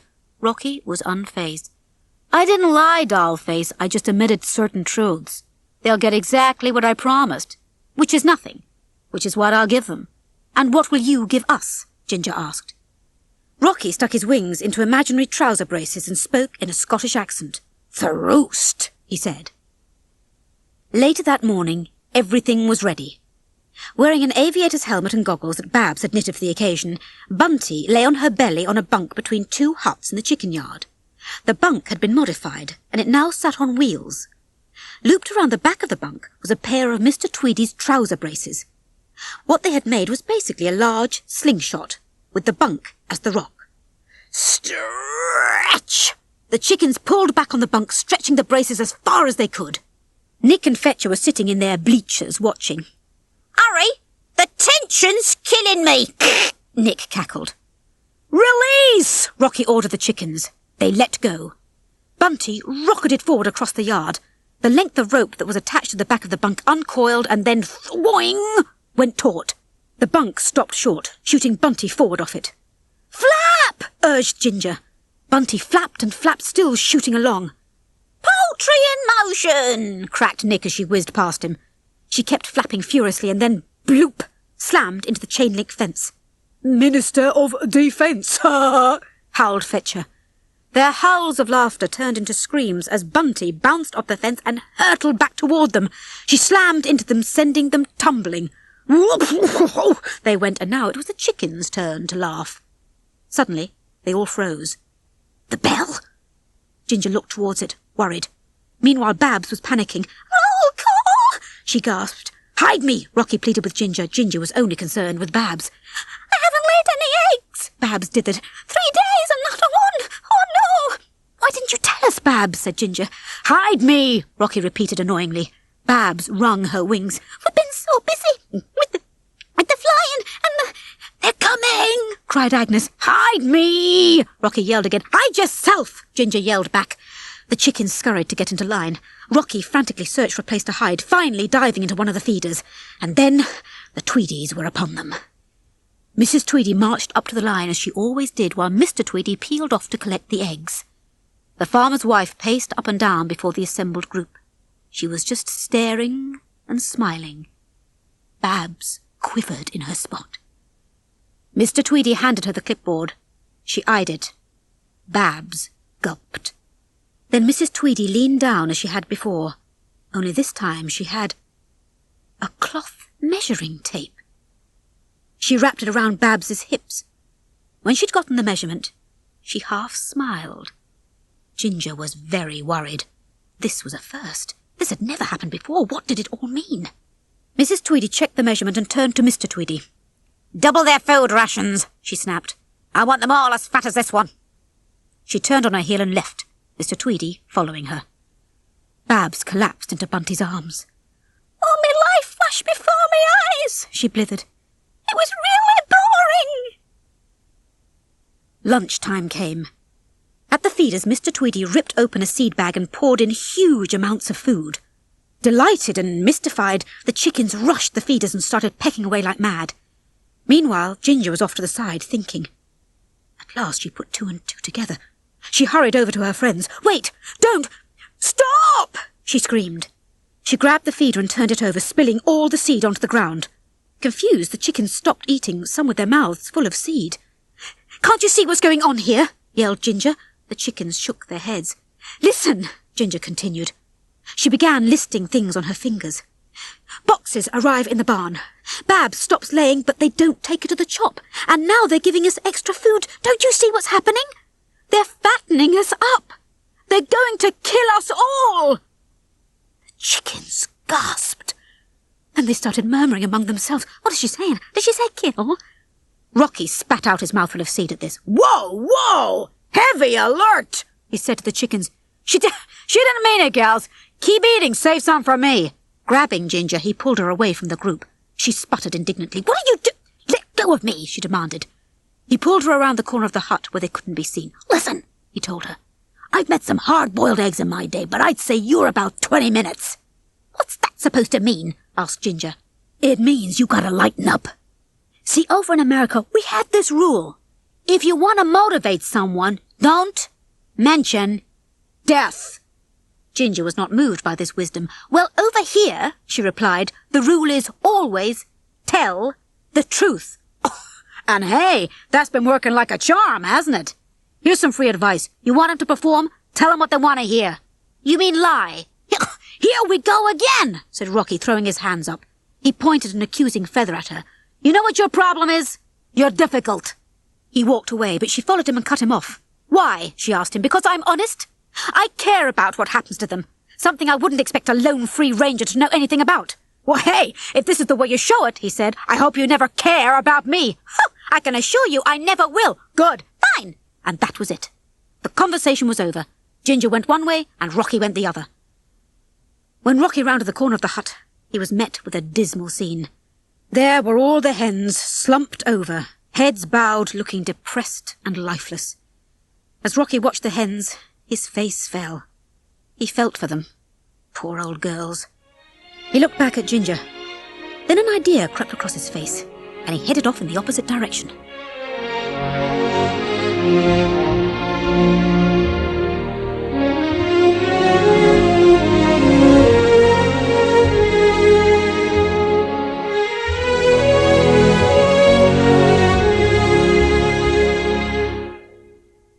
Chapter 8. Rockin' Robin. That evening, Ginger sat on the roof of her hut, watching as the sun set behind her favourite hill. How many times has she stared at the geese flying towards that hill, watched as their strong wings propelled them effortlessly through the air. How many times has she wondered what it would be like to be free, like them. Tonight her face was devoid of all expression. She was tired. Tired of fighting, tired of thinking. Then, behind her, she heard some sort of commotion. She turned to see what it was. There were Nick and Fetcher carrying a transistor radio with great difficulty towards Hut 17. To me! To me! To me! Nick was directing. Turn, mate! Turn it! Here, I've got all the weight here. Fetcher grunted. Nick looked around. Let's see. Hut 17, Hut 17. Oh, over there. Ginger furrowed her brow and climbed down. What was all this about, anyway? When she got inside Hut 17, she found Nick and Fetcher standing beside the radio. Rocky was with them. Here she is, Governor, said Nick. Ask and ye shall receive. That's biblical, explained Fetcher. Nick anxiously watched Rocky inspect the radio. That's real craftsmanship is what that is, he said. Solid as a rock. Just to drive his point home, he gave the radio a whack. Sproing, out shot a spring. Yeah, it's supposed to do that, Fetcher said quickly. It's perfect, guys, said Rocky. And how's the egg coming? Asked Nick. Rocky patted his stomach. This is a double yoker, he said cheerfully. Nick and Fetcher rubbed their hands together, practically salivating. They hurried out, a happy pair of rats. When they were gone, Rocky knelt beside the radio. He began fiddling with the dials. In a moment, a crackle of static emitted from the box. The chickens of Hut 17 recoiled, frightened. Rocky twiddled the fine tuner, scanning through the stations. Ginger entered the hut. I don't see what this has to do with... You will, Rocky told her. As he moved the needle around the dial, various voices emanated from the red box. The hens were mesmerized. Finally, he landed on some music. Perfect, said Rocky. He began to bounce to the beat, shaking his hips. We've been working too hard, he announced. Time to kick back a bit, shake those tail feathers, loosen it up, like this. He now went into a little jig. The hens whispered to one another. Bunty crossed her arms, scoffing. Oh, look at him, nearly podding around like a... She looked down. Her foot was tapping. Good heavens, she exclaimed. What's happening? That's called a beat, sister, Rocky grinned. Feel it pulsing through your body? Bunty was now bouncing to the beat. Oh, yes, pulsing. Fancy that, she giggled. Then go with it, baby, go with it, Rocky encouraged her. Bunty burst out, moving her body, even adding arm movements. Oh, look at me! I'm going with it, she cried. Babs was alarmed. Bunty, what's got into you? She said. Same thing that's got into you, apparently, said Bunty. Babs looked down. Good grief! Now her foot was tapping. She started bouncing, then swaying her arms, and soon she was dancing too. And then everybody was dancing. All the other chickens were bouncing and grooving to the beat. Just go with the flow, gals, said Rocky. He moved amongst them as they got more and more carried away. Now even the chickens sitting in their bunks were doing synchronized hand jive moves. Babs was really getting into it now, doing the funky chicken. Swing it, sister, said Rocky. I'm swinging! I'm swinging! Babs sang out. Into this mad scene walked Fowler. He was not amused. A dance? He squawked. Now see here, I don't recall authorizing a hop, especially when... Oh, shut up and dance, said Bunty, pulling him onto the floor and swinging him around. Up in the rafters, Nick and Fetcher had hung a mirrored Christmas ornament. The light ricocheted off it as it spun like a disco ball. Little spots of light wheeled around the room, polka-dotting the dancers as they bounced to the music. Nick looked over at Fetcher and noticed he was crying. What are you sobbing about, you Nancy? He asked.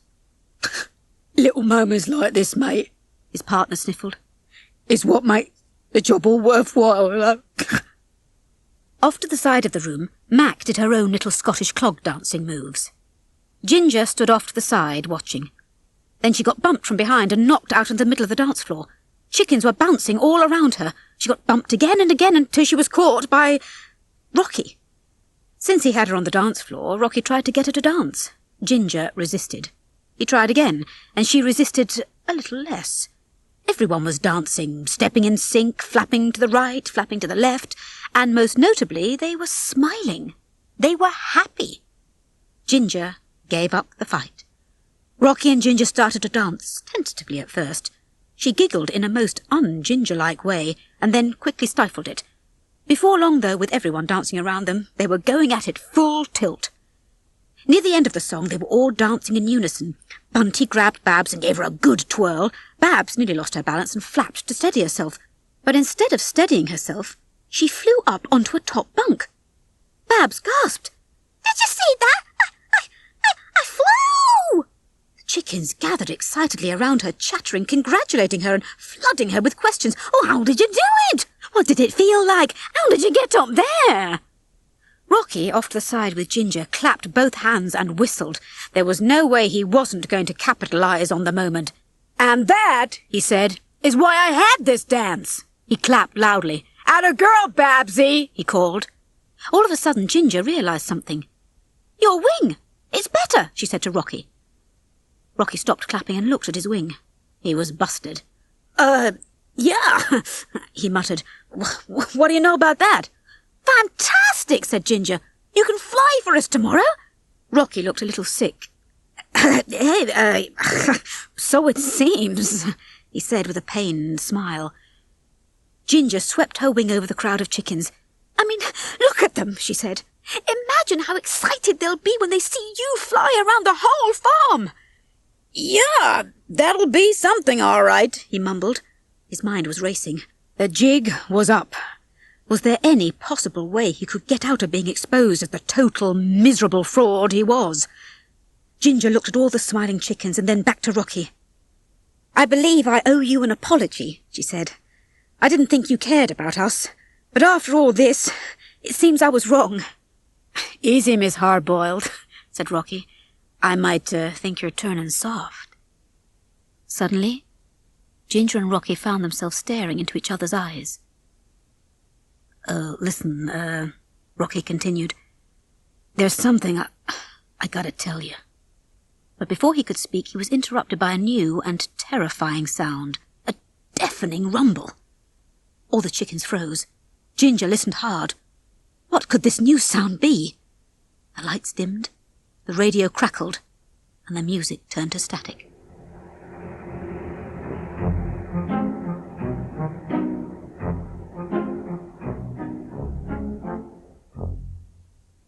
Chapter 9. Pies. A loud engine could now be heard, belching as it fired to life. The chickens held their ears and began to mumble, worried and confused. Ginger moved towards the door and Rocky followed. Just before they stepped out of the building, she turned to him. You better wait here, said Ginger. Rocky nodded and backed away. The other chickens moved to follow Ginger. The chickens, led by Ginger, filed out of Hut 17. They huddled at the fence to take a closer look. Black smoke was billowing out of the chimney on the roof of the barn. Inside the barn, Mr. Tweedy was working on a machine he had put together, the one that had come in the big crate. He turned a dial, and the sputtering machine began purring like a Rolls-Royce. With some satisfaction, he stepped back and watched it run. Whoa, that's champion, that is, he said to his wife. What is it? She gave him a deadpan stare.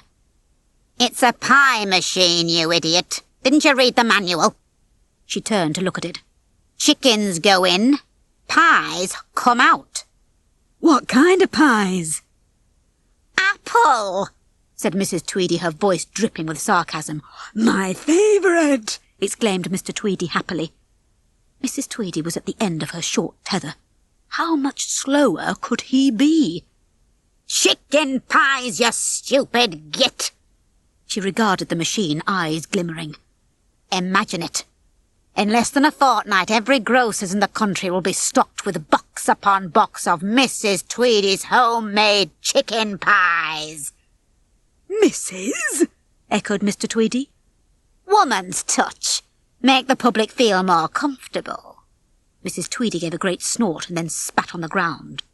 Oh, but how does it work? Mr. Tweedy wanted to know. Get me a chicken and I'll show you, said Mrs. Tweedy, a sinister gleam in her eye. I know just the one, replied Mr. Tweedy. Moments later, Ginger was in deep trouble. She was face to face with a huge, snarling, slobbering dog, so close she could feel his hot breath against her feathers. As he inched forwards, Ginger inched backwards, not realising that with every step she was backing closer and closer towards Mr. Tweedy's waiting hand. Grabbing her roughly, Mr. Tweedy scooped her up and carried her to the barn as the other chickens watched. "Bloomin' heck! He's got Ginger!" clucked Babs. "We mustn't panic. We mustn't panic," said Bunty, and she immediately panicked. Then all the chickens panicked. "Quiet there!" Fowler ordered them over the din. "Quiet, I say!" Rocky poked his head outside the hut while Fowler kept talking. "Let's have some discipline, what? The enemy has taken a prisoner. Now, this calls for retaliation. Retaliation, I say!" "What's happening? What's going on?" Rocky asked. "I've got Ginger, Mr. Rhodes," said Babs. "They're taking her to the chop." More panic ensued, while Rocky stood there, frozen. "For Pete's sake, what are you waiting for, lad?" said Fowler. "Fly over there! Save her!" Rocky was unable to stifle a small, horrified gasp. That's just what the enemy would expect," he said, thinking fast. "But I say we give them the element of surprise."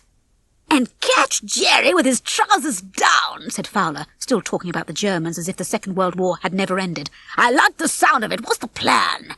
Rocky scanned the yard. The plan.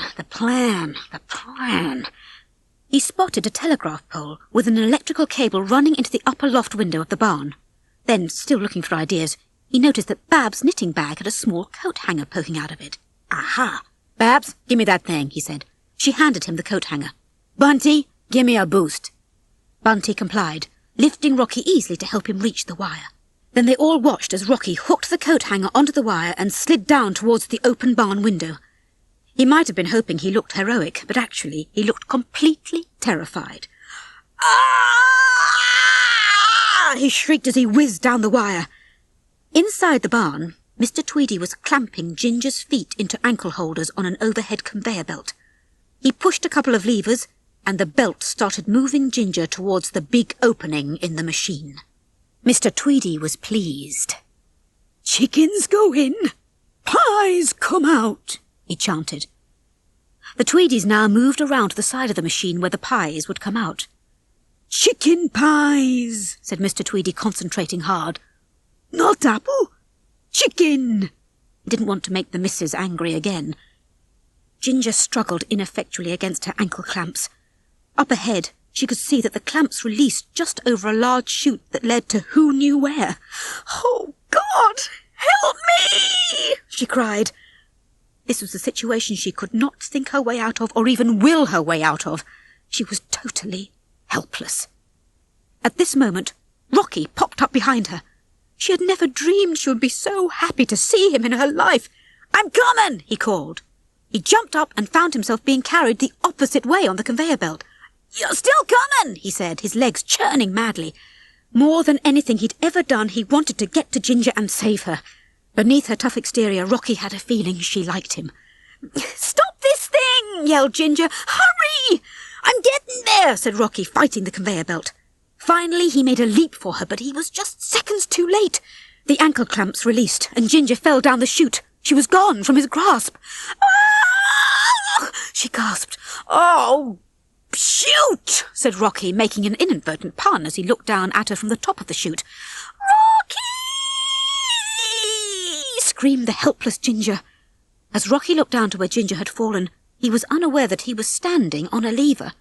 Since he didn't know he was standing on it, he also didn't know that it was moving downward under his weight. When it reached its lowest point, it turned on an indicator light. The light was labelled Veg Feed. "I'll be down," he called to Ginger, "before you can say, He looked above him. "Mixed vegetables," he screamed, for a trough of mixed vegetables was now pouring down on his head, sending him hurtling down the chute. "Whoa!" he screeched as he slid. Ahead of him was a sign that said mixed vegetables, this way, but just before he arrived, it flipped over. Now it read meat, that way. Still zooming downwards, Rocky was diverted down another chute that sent him towards a set of rotating saw blades. He was going to be minced rooster. There was almost no time to think. At the last second, Rocky noticed a pole he could reach. He grabbed onto it and slid down, finding himself plummeting down a dark shaft.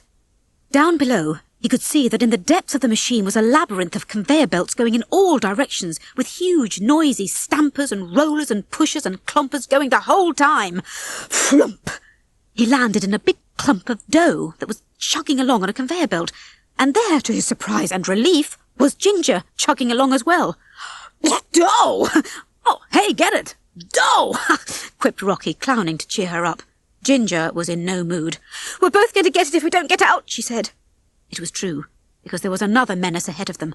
It was some sort of giant roller rounding the corner and coming down the conveyor belt towards them. They squinted at it, trying to figure out what its purpose was. In a second, it was clear. It rumbled towards them, flattening all the clumps of dough. Squash, squash, squash. In a second, it would flatten them too. Rocky struggled mightily to get out of his dough ball, but he was far too mucked up in it. So he hopped, with the dough attached to his feet, over to Ginger. The roller was approaching at a fast clip. Aha! There was a chain swinging over the conveyor belt.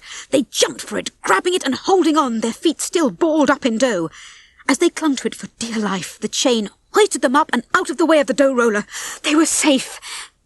But no, they weren't safe at all, because all the chain did was deposit them onto yet another conveyor belt. And what was this they'd been plopped down in? Something flat, round and silver. A huge pie tin. A tin for chicken pie. Before they could figure out what to do next, thwomp! A giant stamper slammed down on top of them, squishing them down. As they kept moving, trying to straighten themselves back up again, their tin moved onto yet another belt. This, apparently, was the part where the diced vegetables came raining down on them. All they could do was duck the carrots, peas and celery, hoping to be through the veggie storm soon. And what was this? Some sort of huge, bulbous thing, a new and mystifying horror. It looked like some kind of torture instrument. Squirt, squirt, squirt. It was a giant gravy dispenser, squirting scalding gravy into the tins in front of them, and they were heading right for it. They looked around. There was nothing to grab, no pole, no chain, no nothing. They were doomed to death by gravy. Then, at the last second, Rocky got an idea. He grabbed a carrot and, wielding it like an orange lance, shoved it right smack into the hot snout of the gravy blaster. The carrot plug held. Very quickly, the rubber sacks of the dispenser began to back up and fill with gravy. "Well, that covers that," said Rocky. But there was still the top of the pie to contend with. Splat! Down came a layer of pastry onto them, covering them up. The Rocky and Ginger pie slid down a ramp, and soon they found themselves in a large room. Other pies were already stacked up on racks, waiting for something. Rocky and Ginger waited too. At least it was quiet here. Nothing seemed to be coming at them for a moment. It was a place they could rest for a minute. It was a kind of cosy place. A warm place. A very warm place. Rocky wiped his brow. "Whoa," he said. "It's like an oven in here." It was getting hotter by the second. Suddenly blue flames began to light all around them, shooting out of the floor. The front of the room, a large, heavy door, started to close. An oven door. This wasn't just like an oven. It was an oven. "And we're the main course! The door! Quickly!" cried Ginger. She raced for the door, followed by Rocky, who immediately fell into the next pie. His feet were still gummed up in dough. "Wait up!" he called. Whoa! Now don't get over to the He was trying to keep up. He really was, but he kept on falling into the pies. "My saviour," said Ginger sardonically as she watched Rocky stumbling after her. She dived through the space beneath the lowering door, looking back for Rocky as she did so. He was struggling towards her, having fallen into nearly every pie in the oven. He was covered with gravy. "Come on!" yelled Ginger. "Quick!" She grabbed a wrench and stuck it in the door to hold it open. Then she raced back inside, pulled Rocky out of the pie he was mucked up in, and rushed him towards the door. There was no time to lose. The door was now bending the wrench. Ginger dragged Rocky to the closing door, and they half leapt, half rolled through just in the nick of time. Uh-oh! Ginger felt the top of her head. Her hat! Her beloved hat! There it was on the floor, just inside the door. She couldn't leave it behind. Her heart pounding, she reached back in and snatched it right out of the jaws of the closing door. Thwomp! The heavy door closed. Clang! Out shot the wrench, flying into the gearworks nearby. The machine ground and groaned. The gravy pressure needle climbed fast, pointing to high, way up into the red. Outside the machine, the Tweedies were sensing that something was very wrong. Sparks and smoke were starting to spew from the machine. Mrs. Tweedy, of course, turned on Mr. Tweedy at once. "What did you do, you great pudding?" she demanded. "I didn't do out," he protested. "Nothing." "Turn it off! Turn it off!" Mrs. Tweedy screeched. Back inside the machine, the gravy squirter finally spat out the carrot. It shot past the fleeing Rocky and Ginger and jammed into some of the gear cogs. Unable to turn, but still being driven by the powerful motor, the enormous cogs strained and creaked and finally burst loose. They began to clatter down the ramp after the two terrified chickens. Rocky and Ginger tore down the ramp as fast as their legs could carry them. The cogs were at their heels now, ready to cut them to ribbons. But when they reached the bottom, just before the cogs overtook them, what should they find but another dangling chain waiting to save them? Screaming their heads off, they grabbed the chain and swung out over a frightening chasm of gears, and finally up and out of the machine. At last, they landed. They were out of the horrible machinery. They were on top of a pie box. At once, a giant press came down from overhead. It stamped a label onto Rocky's chest. Ginger peeled it off and read it, horrified. "We've got to tell the others. Come on," she said, scrambling off the box. Meanwhile, the machine was going completely haywire as Mr. Tweedy haplessly flipped every lever in sight. Nothing happened. "It's the big button that says off!" Mrs. Tweedy yelled at him. Taking matters into her own bony hands, she grabbed the power cord and unplugged it, but not before being blasted with a glob of gravy. "Look! I fixed it!" said Mr. Tweedy proudly. By this time his wife was quivering with rage. She picked up a pie and headed towards him. Poor Mr. Tweedy.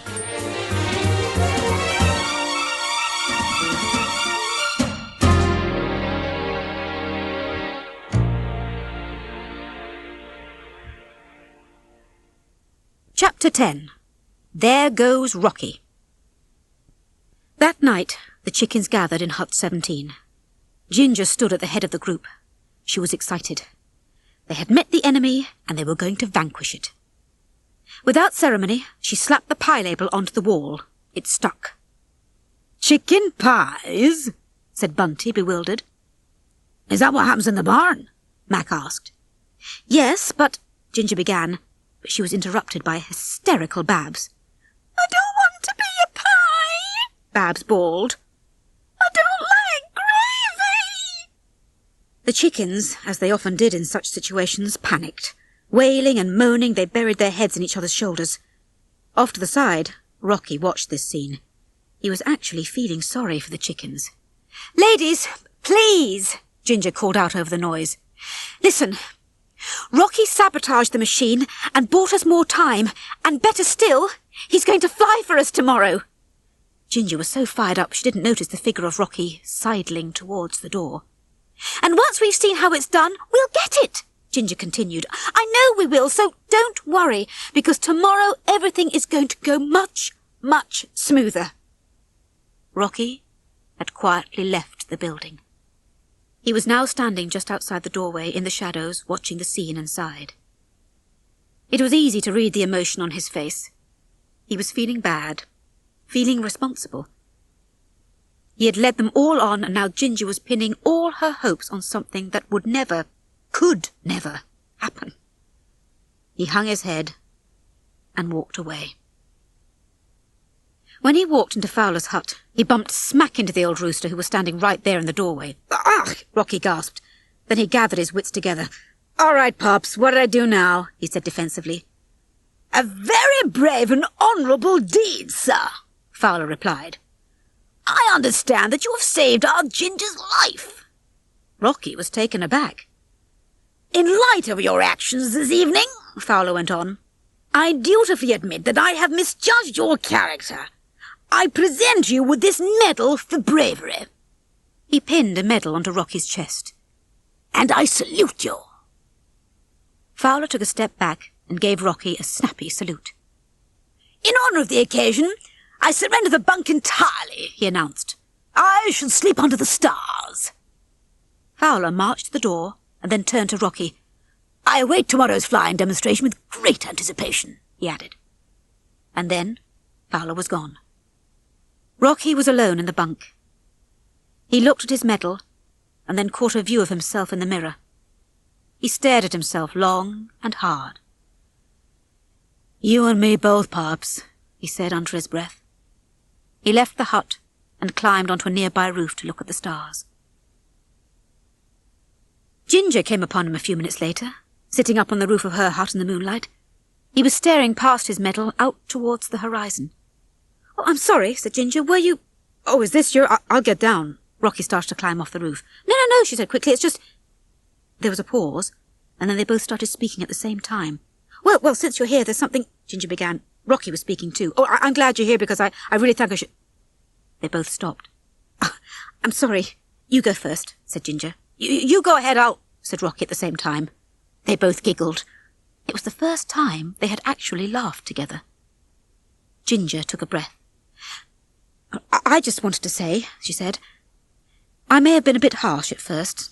Well, what I really mean is, thank you for saving my life." She looked towards the hill.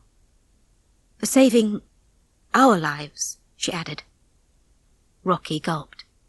"You know," Ginger went on, "I come up here every night and look out to that hill and just imagine what it must be like on the other side. I've never felt grass under my feet. I was born in a chicken yard, penned up with dirt to scratch about in, not even a tree to give us shade, or the cool feeling of raindrops on—" She turned to him, suddenly interrupting herself. "Oh, I'm sorry. Here I am rambling on about hills and grass, and you had something you wanted to say." Rocky looked at her for a long moment, and then followed her gaze out to the hill. They were quiet. "Yeah, well, he said at last, "it's just that, life, as I've experienced it, out there, alone, free-ranging and stuff, it's full of disappointments."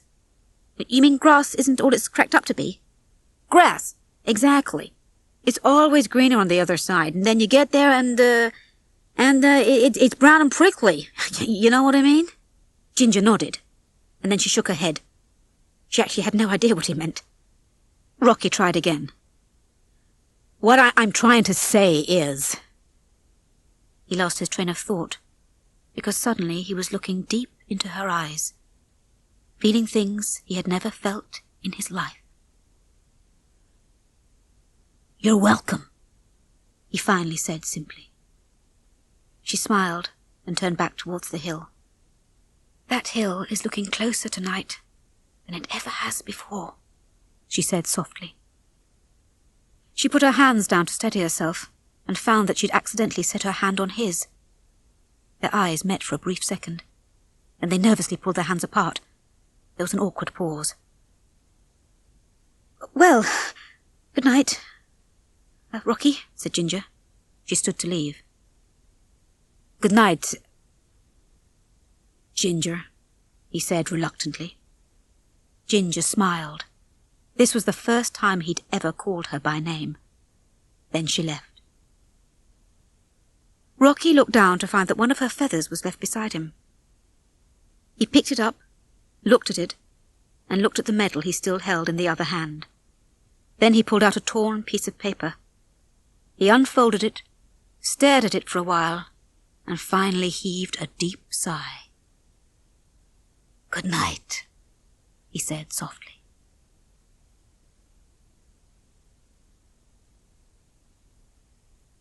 "Company! Cock-a-doodle-doo! What? It was Fowler, doing his roosterly duty waking up the hens. The chickens slowly began coming to life, but when they made their way out of their huts, they found that Ginger was already busy. She was energetically putting up the circus fly with Rocky's picture, hammering in a nail with a rock. The hens eagerly surrounded Ginger. She was excited too. "Today's the day," she announced. "We're going to fly. I can feel it." There were murmurs of enthusiasm from the group. "Better start warming up," said Ginger. "I'll go get him." She headed across the compound with a new spring in her step. When she reached Fowler's hut, she knocked on the door. "Rocky," she called. There was no answer from inside. She opened the door a crack and stuck her head inside. "Knock, knock," she called again. "Coming in. Everyone's waiting, so I told them to—" Ginger stopped, shocked. The room was empty. Her heart dropped to her feet. "Rocky," she said in a shaky voice. Looking around the room, her eyes lit upon the torn piece of paper on the bed. It was the paper Rocky had held in his hand the night before. Sitting on top of the paper was the medal. She walked towards the bed, fearing the worst, picked up the paper, and stared at it in disbelief. "Oh, no," she said very quietly. Shoulders hunched, dragging her feet, she walked back to where the hens were waiting. Slowly she raised the bottom half of the poster, matching it to the top half, which was hanging up. It was the bottom half of the poster that she had found on Rocky's bed, and on it was a picture of a cannon, the cannon out of which Rocky had been fired. There was a lightning flash and a thunderclap, and then a gasp from the chickens. Then, as the rain began to fall, they started to murmur. Ginger, lifeless and speechless, turned and stared at the chickens. She could not think of a word to say. Finally, she plopped down on the ramp into Hut 17 and stared at the ground. She was totally depressed. At that moment, Rocky was standing on the crest of a hill on the road outside the farm. He was looking back at the farm. Guilt was not a feeling he was used to having, but he was sure having it now. After a while, he sighed wistfully, hung his head in shame, and continued walking down the long stretch of road, alone.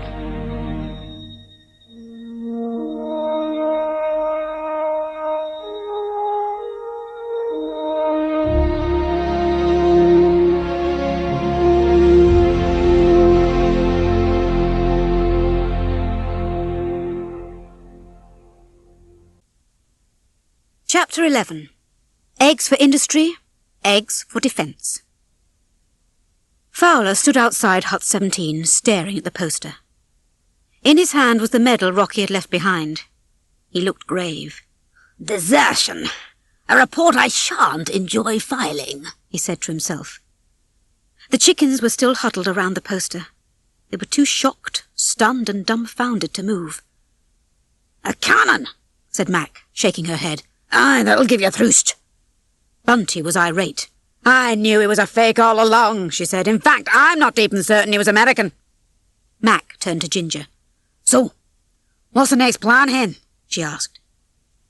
Ginger sat with her back to them. "Let's face it," she said without turning around. "The only way out of here is wrapped in pastry."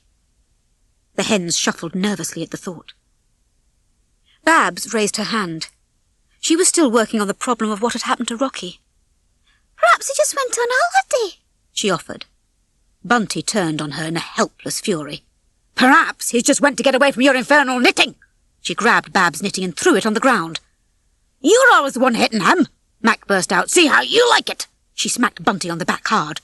"Don't push me, Four Eyes," Bunty warned, pushing Mac with her back. Mac lost her balance and fell down in the mud. She picked up a handful of mud and flung it at Bunty. Bunty ducked. Splat! The mud hit Babs. And then all bedlam broke loose. The chickens erupted into a full-fledged mud fight. Mud was flying in all directions through the air. Hens were sliding into each other. Everything was a great big muddy mess. In the middle of it all, Fowler stepped into the fray. "Quiet there! Quiet, I say!" he shouted. The chickens froze in mid-fight. What were they doing? They bowed their heads, ashamed. "Dissension in the ranks, precisely what Jerry would have wanted," barked Fowler, pacing up and down before the mud-spattered crowd. "The old divide and conquer." Now he was really cranking himself up to a full-scale tirade. "No! A proper squadron must work together, just like we did in my RAF days. With Joker with the stick, Flappy at the map, and old Whiz-Bang the tail-end Charlie. Winker would give the call. Tally-ho! Bandits at 3 o'clock, and it's pull your finger out, boys, and get weaving. Hop in, the old crate and chucks away. Wizard show it was." He held out his medal for all to see. "That's why the RAF gave you medals." "Will you shut up about your stupid bloomin' medals?" Bunty said, swatting the medal out of his hand. It flew through the air, tumbling over and over. Finally it thunked Ginger on the head, bounced off and splashed into a puddle. "How dare dare you!" Fowler sputtered. Then he thwacked Bunty on the head with his walking stick. There was silence. Fowler suddenly returned to his senses, mortified. "Madam, forgive me," he said. "As an officer, I offer my most sincere—" Smack! Bunty's fist connected with Fowler's beak. The mud fight resumed at full tilt. But Ginger was not slinging mud. In the middle of the chaos, Ginger was having a thoughtful moment. She reached down, picked up the medal and stared at it. Then she wiped some mud off it, revealing the letters R-A-F. Ginger looked puzzled. "Fowler," she said. She straightened up and turned around, only to notice the mud fight was going on in full force behind her. She took a deep breath. "Fowler!" she said loudly. Nobody paid any attention. She took a deeper breath. "Everyone, shut up!" she yelled at the top of her lungs. That worked. The chickens froze in mid-punch and mid-swipe and turned to face Ginger. Suddenly it was quiet. "Fowler," said Ginger slowly, "what exactly is the RAF?" "What do you mean, what is it?" Fowler said. "The Royal Air Force is what? What? Air Force, Ginger repeated. She gazed at the medal some more. If it's the Air Force, then what's the old crate you're always talking about? She asked him. Fowler drew himself up, looking as proud as an old military rooster can look. Minutes later, Fowler was in his hut with Ginger and the others. He opened his footlocker. With loving carefulness, he pulled out a photograph and showed it to Ginger. "Gorgeous, isn't she?" he said. "And beautifully built." Ginger was confused. "You mean you flew in one of these?" Fowler was happy to launch into a long-winded explanation. "In fact, there's a bit of a story to that as well," he began. "We were out on a mission, you see. Ops had given us the go-ahead." Fowler went on and on, but Ginger was not with him. Ginger was getting an idea. "But the weather duffed up," Fowler was saying excitedly. "Frightful wind, right over the white cliffs of Dover, nearly ditched the old girl in the drink. Would have been a fearful prank, but old Jocko held us steady. He was a keen type, old Jocko. Bang on! Wizard show! Wizard show!" "It's perfect!" Ginger suddenly exclaimed, interrupting Fowler. "Absolutely perfect!" The chickens were in their usual state of babbling muddle-headedness. "Perfect? What's perfect? What's she talking about?" Ginger now leapt up onto the footlocker, filled with new hope. "We're still going to fly out of here," she announced. "Fowler's provided the answer." Fowler didn't understand, but he was none the less pleased as Punch. "Oh, I have? Yes, of course I have. Yes, how have I?" Ginger dramatically turned the photo around so everyone could see it. The photo was of a World War II Royal Air Force bomber aeroplane. "We'll make," she said, "a crate." Suddenly the chicken yard was electric with excitement and activity. Fowler unloaded an armful of old RAF photographs onto a table for everyone's reference. Mac sat at a makeshift drafting table, furiously sketching out blueprints. "Mac, you'll handle the engineering," Ginger told her. Babs was showing 3 other chickens how to knit and stitch. "Babs, manufacturing," said Ginger. "Fowler will be chief aviation advisor." Then she opened the door, letting out Agnes, who ran over towards the fence, waving her arms and clucking wildly. On the other side of the fence, the dogs barked and rushed at her. Agnes ran along the fence one way, and the dogs followed. She ran the other way, and the dogs followed, wild to get through the chain link. Fortunately, the fence was strong enough to keep the dogs out. Meanwhile, in another part of the yard, another chicken was scurrying towards Hut 17, carrying an armful of various and sundry supplies. "Agnes, diversions," said Ginger. "Bunty," Ginger went on, "eggs." Bunty, who hadn't been around for the previous assignment of jobs, stopped in mid-stride. She looked confused. "Eggs?" she said. "Eggs," said Nick, looking right at Ginger a bit later. He and Fetcher were having a business meeting with Ginger and Bunty. "Right," Nick said. "Just like the ones that rooster was going to lay. Only roosters don't lay eggs, do they?" "Don't they?" said Fetcher. "It's a lady thing," Nick explained to him. "Ask your mum." Ginger held her list, all business. "1 egg for every item on the list," she said curtly. "First payment in advance." She placed one of Bunty's eggs in Nick's hand. "Right," said Nick, trying to look blasé. "When do we start?"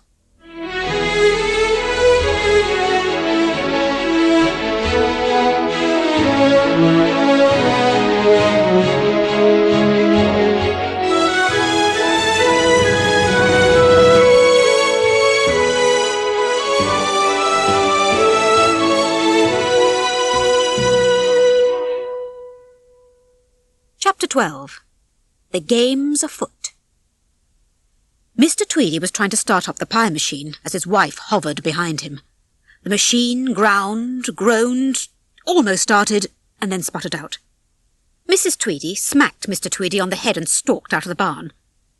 A moment later, 2 garden gnomes, complete with tiny garden tools, scooted into the barn and stopped beside Mr. Tweedy's screwdriver. One of the gnomes lifted slightly off the ground, and out darted 2 rat hands. Quick as a wink, they swiped the screwdriver and yanked it inside the gnome. Then the gnomes scooted away. Mr. Tweedy looked up just in time to see the gnomes scurrying away. His screwdriver was gone. "What the dickens?" he said, rubbing his eyes. Then he shrugged, resigned. "Oh, gnomes now." Outside the fence, the dogs were sleeping. A pair of Mrs. Tweedy's shoes walked past them. Empty. The shoes arrived at the fence where Ginger and the hens were waiting. Nick and Fetcher popped up from inside the shoes and began to pass tools through the hole in the fence. In the chicken hut, serious construction had begun. Screws were screwed, nails were hammered, parts were assembled, nails were popped out of huts and bunks. Everybody on the chicken farm was busy, busy, busy. In the barn, Mr. Tweedy tried to start the machine again. It chugged and churned and finally sputtered off. The rats ran back and forth across the yard, bringing more and more tools and supplies as the chickens sewed, cut fabric, and kept working on the crate. Bunty, meanwhile, was producing the eggs that were necessary to keep the whole enterprise going. She just kept laying and laying and laying. As she turned a hand drill for the construction, an egg came out with every turn. The eggs fell gently into a waiting carton, which was tended by the salivating Nick and Fetcher. "Eggs from heaven," said Nick. "No, from the bum," Fetcher corrected him. As the frantic sawing, hammering and tying continued, so did Mr. Tweedy's efforts to start up the machine. Once, he actually got it to start up as Mrs. Tweedy stood behind him glaring. The machine chugged for a moment, and then died again. Mrs. Tweedy gave her husband a swift kick in the rear. Ginger looked nervously out of the window of the hut, towards the barn. "That was too close," she said to her troops. "Too close. Come on, everyone. Keep at it. We're nearly there. Go, go, go, go, go!" She walked among them, feeling proud of the amazing enterprise they had pulled together out of nothing. "Agnes," she said, "double-check those fittings. Mac, we need those calculations quickly. Steady up there, Fowler. Bunty, give him a hand. We can do this. We can do it, Babs. Great work." "No problem, dollface," Babs called back. The other chickens laughed, and Ginger smiled too. Then all at once, her smile faded as it suddenly hit her. She actually missed that big dope calling her dollface. She missed Rocky. She walked out of the hut, past the circus poster that was still clinging to the wall. Where had he gone? At that moment, Rocky was out in the world, riding along on a tricycle. Pretty soon he pedalled past a large billboard. "Mrs. Tweedy's Chicken Pies," it read. Mrs. Tweedy's face was all made up on the billboard. She looked very charming indeed in her gingham apron. Only those who knew her would notice that sinister something lurking behind her little smile. Rocky passed by the billboard. Then, a moment later, he pedalled backwards and stopped in front of it. He looked at the green grass beneath it. Then he looked behind him. He could see Tweedy's farm way down in the valley.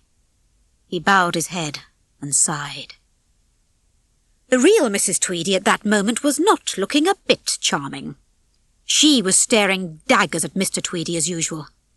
"I thought you said you fixed it," she yelled. Mr. Tweedy turned the ignition. The machine made grinding and sputtering sounds.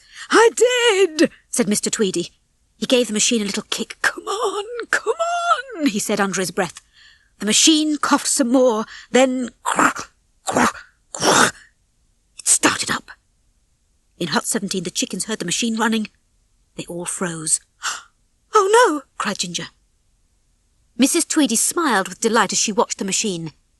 "Get the chickens," she ordered. "Which one?" Mr. Tweedy asked her. She turned the machine up full blast. "All of them," she replied.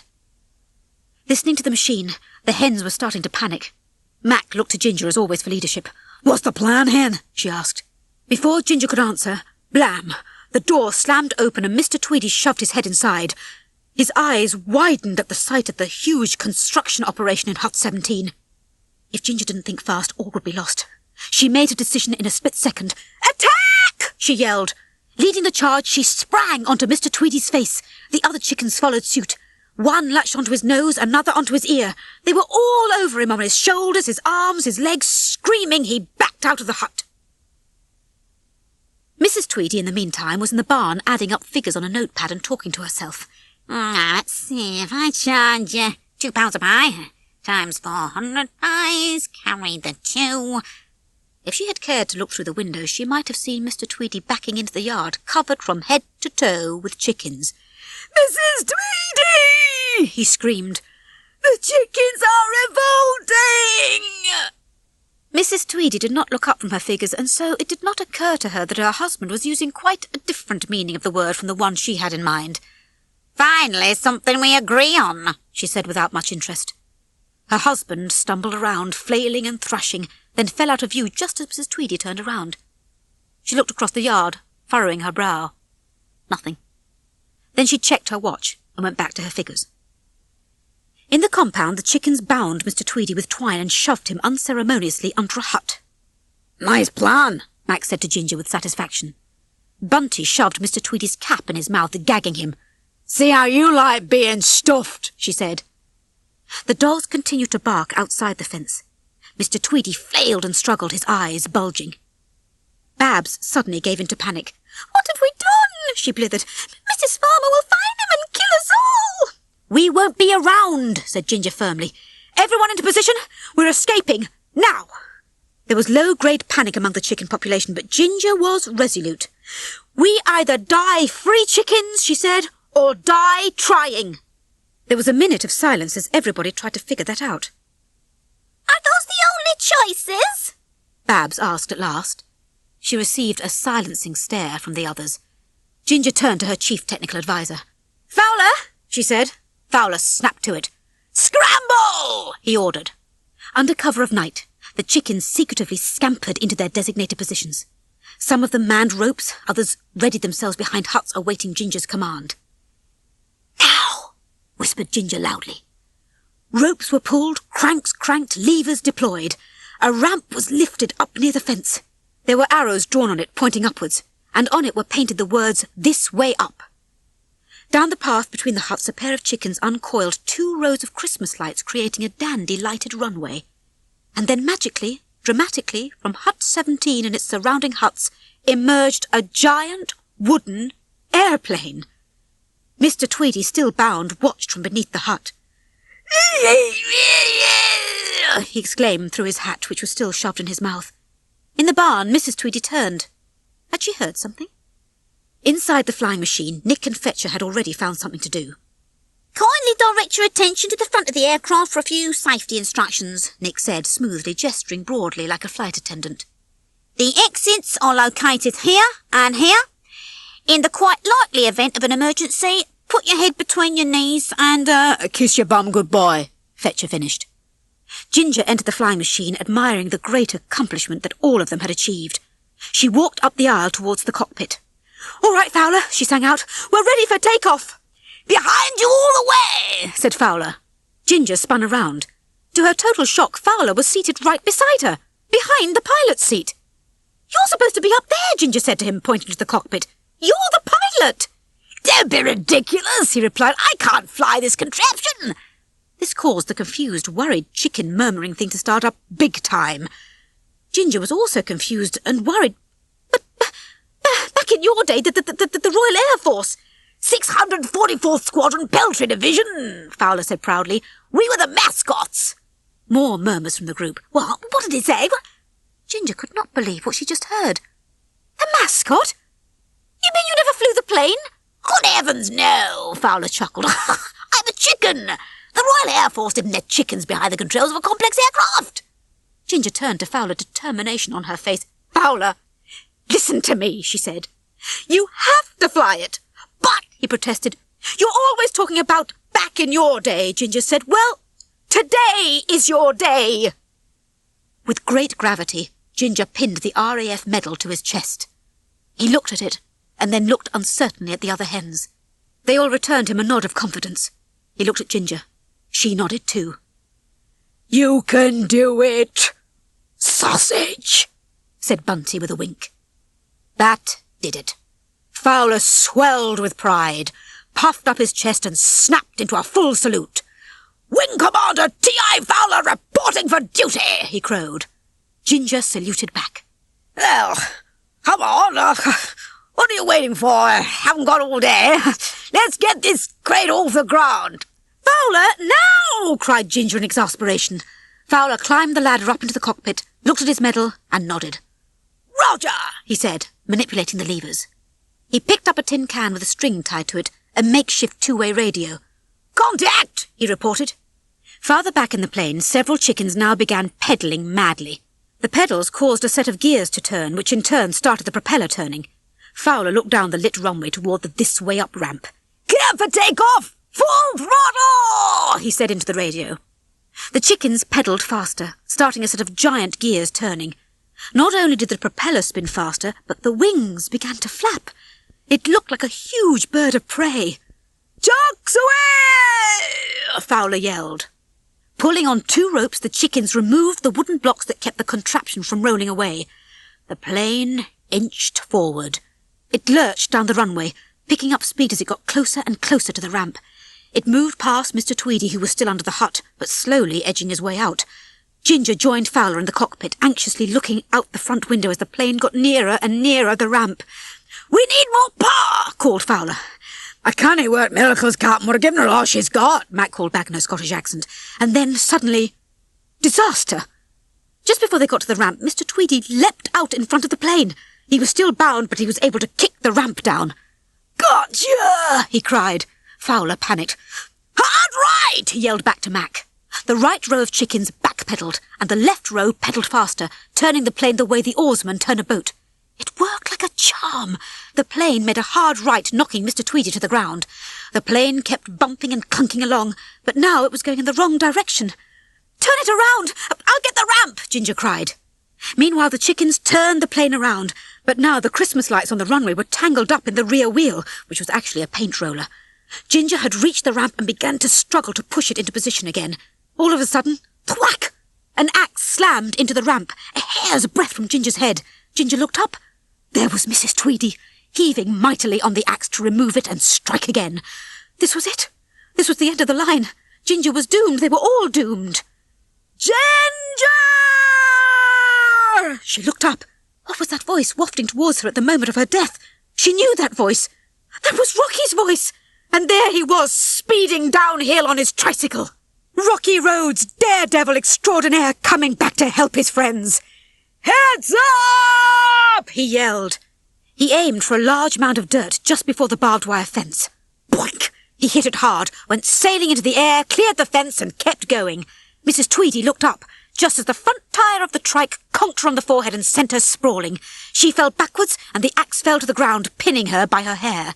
Rocky landed in front of Ginger. Very coolly, he skidded the trike to a sideways stop and thumbed the bell on the handlebars as if he were revving the engine. It was cute, very cute, but there was no time for reunions. The plane was headed right for them. "Clear the runway, yank!" Fowler shouted from the plane. "Help me!" Ginger cried. "The ramp, quickly!" They both grabbed the heavy ramp and started working feverishly to hoist it up onto the fence as the plane rumbled closer and closer. There! It was up! With not a moment to spare, they managed to wedge the wooden brace into place and roll out of the way just as the wheels of the plane hit the ramp. The plane rolled up it and soared over the fence to freedom. But what were Rocky and Ginger going to do? They were still inside the farm. And then the answer came to them. Dangling above their heads, the Christmas lights. They were still dragging behind the plane, caught in the axle. "Grab on!" Rocky yelled. Rocky and Ginger grabbed onto the string of lights, held on tight, and soared into the air. They were out!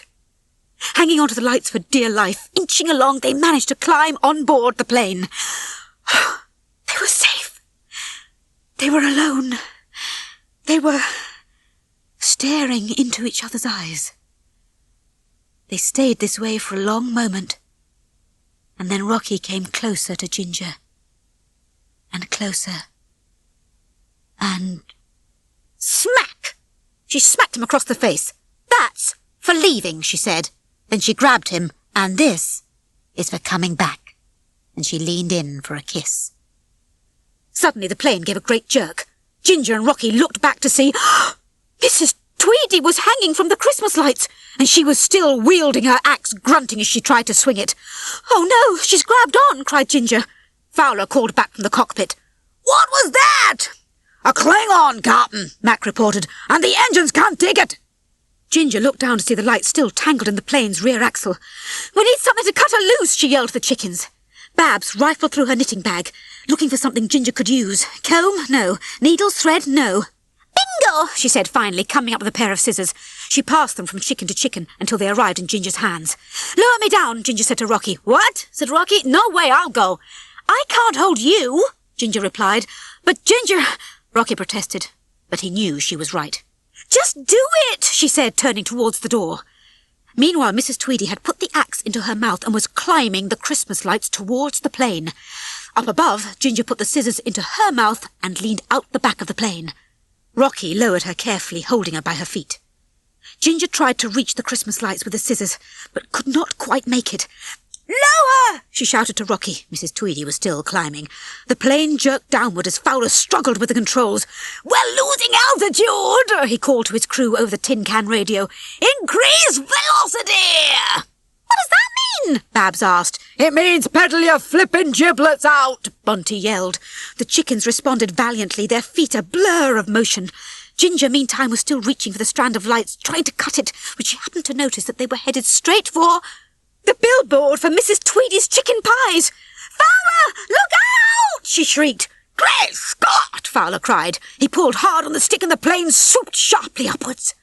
Dangling from the lights, Mrs. Tweedy smacked hard into the billboard, ripping off the painted image of her own face. The plane rocked from the impact, and Ginger slipped out of Rocky's grasp. As she fell, she grabbed the wire. The plane was now whipping out of control. "Oh!" screamed the chickens as the plane rocked. "Ow!" screamed Nick and Fetcher even louder, watching their precious eggs spilling out of their bag.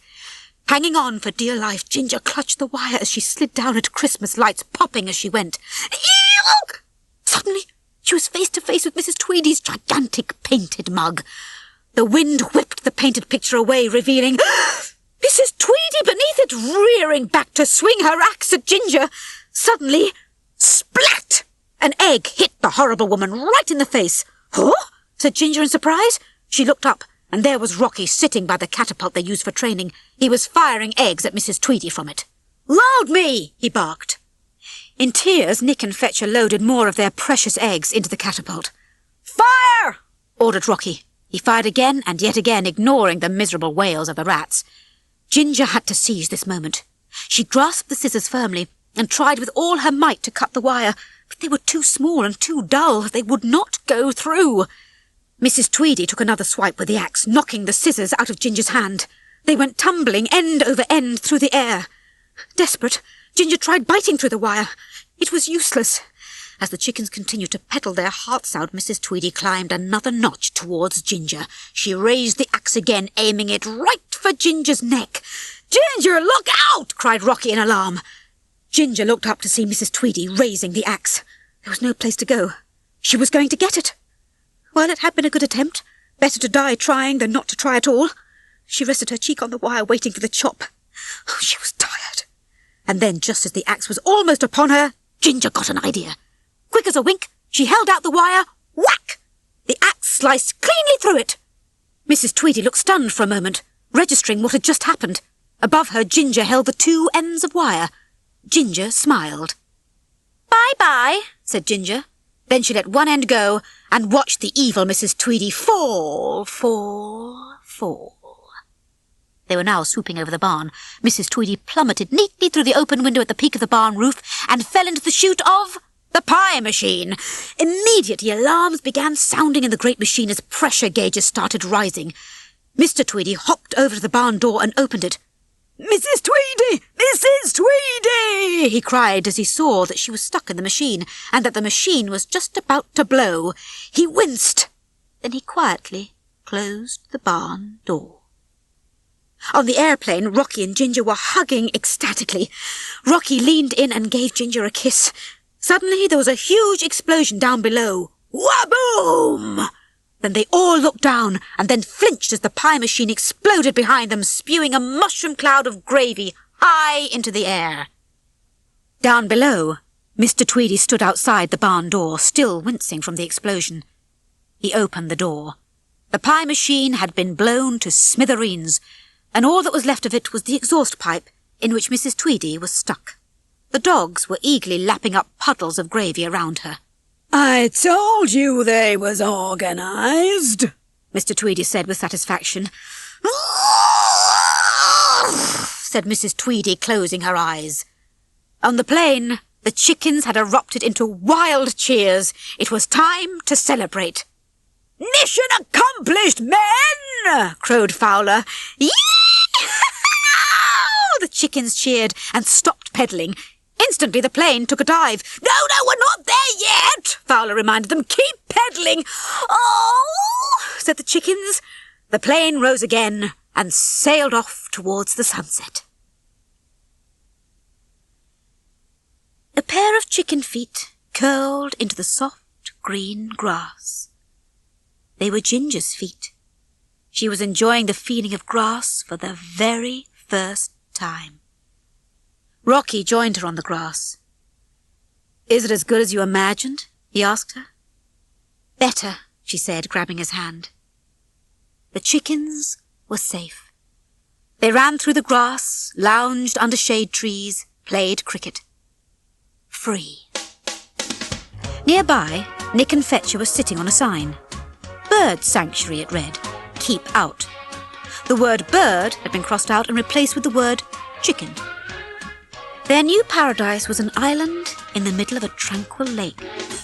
There were no farmers, no dogs, no huts or coops or keys, and no fences.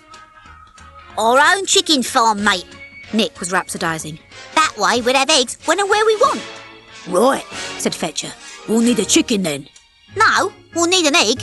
You have the egg first. That's where you get the chicken from, Nick explained. That's crazy talk. If you don't have a chicken, where you gonna get an egg? From the chicken that comes from the egg. Hang on, Said Fetcher. let's go over this again. Aren't you listening? What about the first turtle then? The first turtle? What does he have to do with all this? Nick said. Well, turtles come from eggs, and snakes, and what's that funny looking creature, got a beak? Looks a bit like a duck. A platypus? Offered Nick. No, a duck, that's it. Listen, mate, tell you what. Here's what we're going to do. From now on, if you think you're going to say something stupid, just don't speak, right? When do we start then? Now. All right, I've got something. Good, now don't say it. And they continued in this vein as the sun went down over the beautiful green island that was far, far away from Tweedy's chicken farm.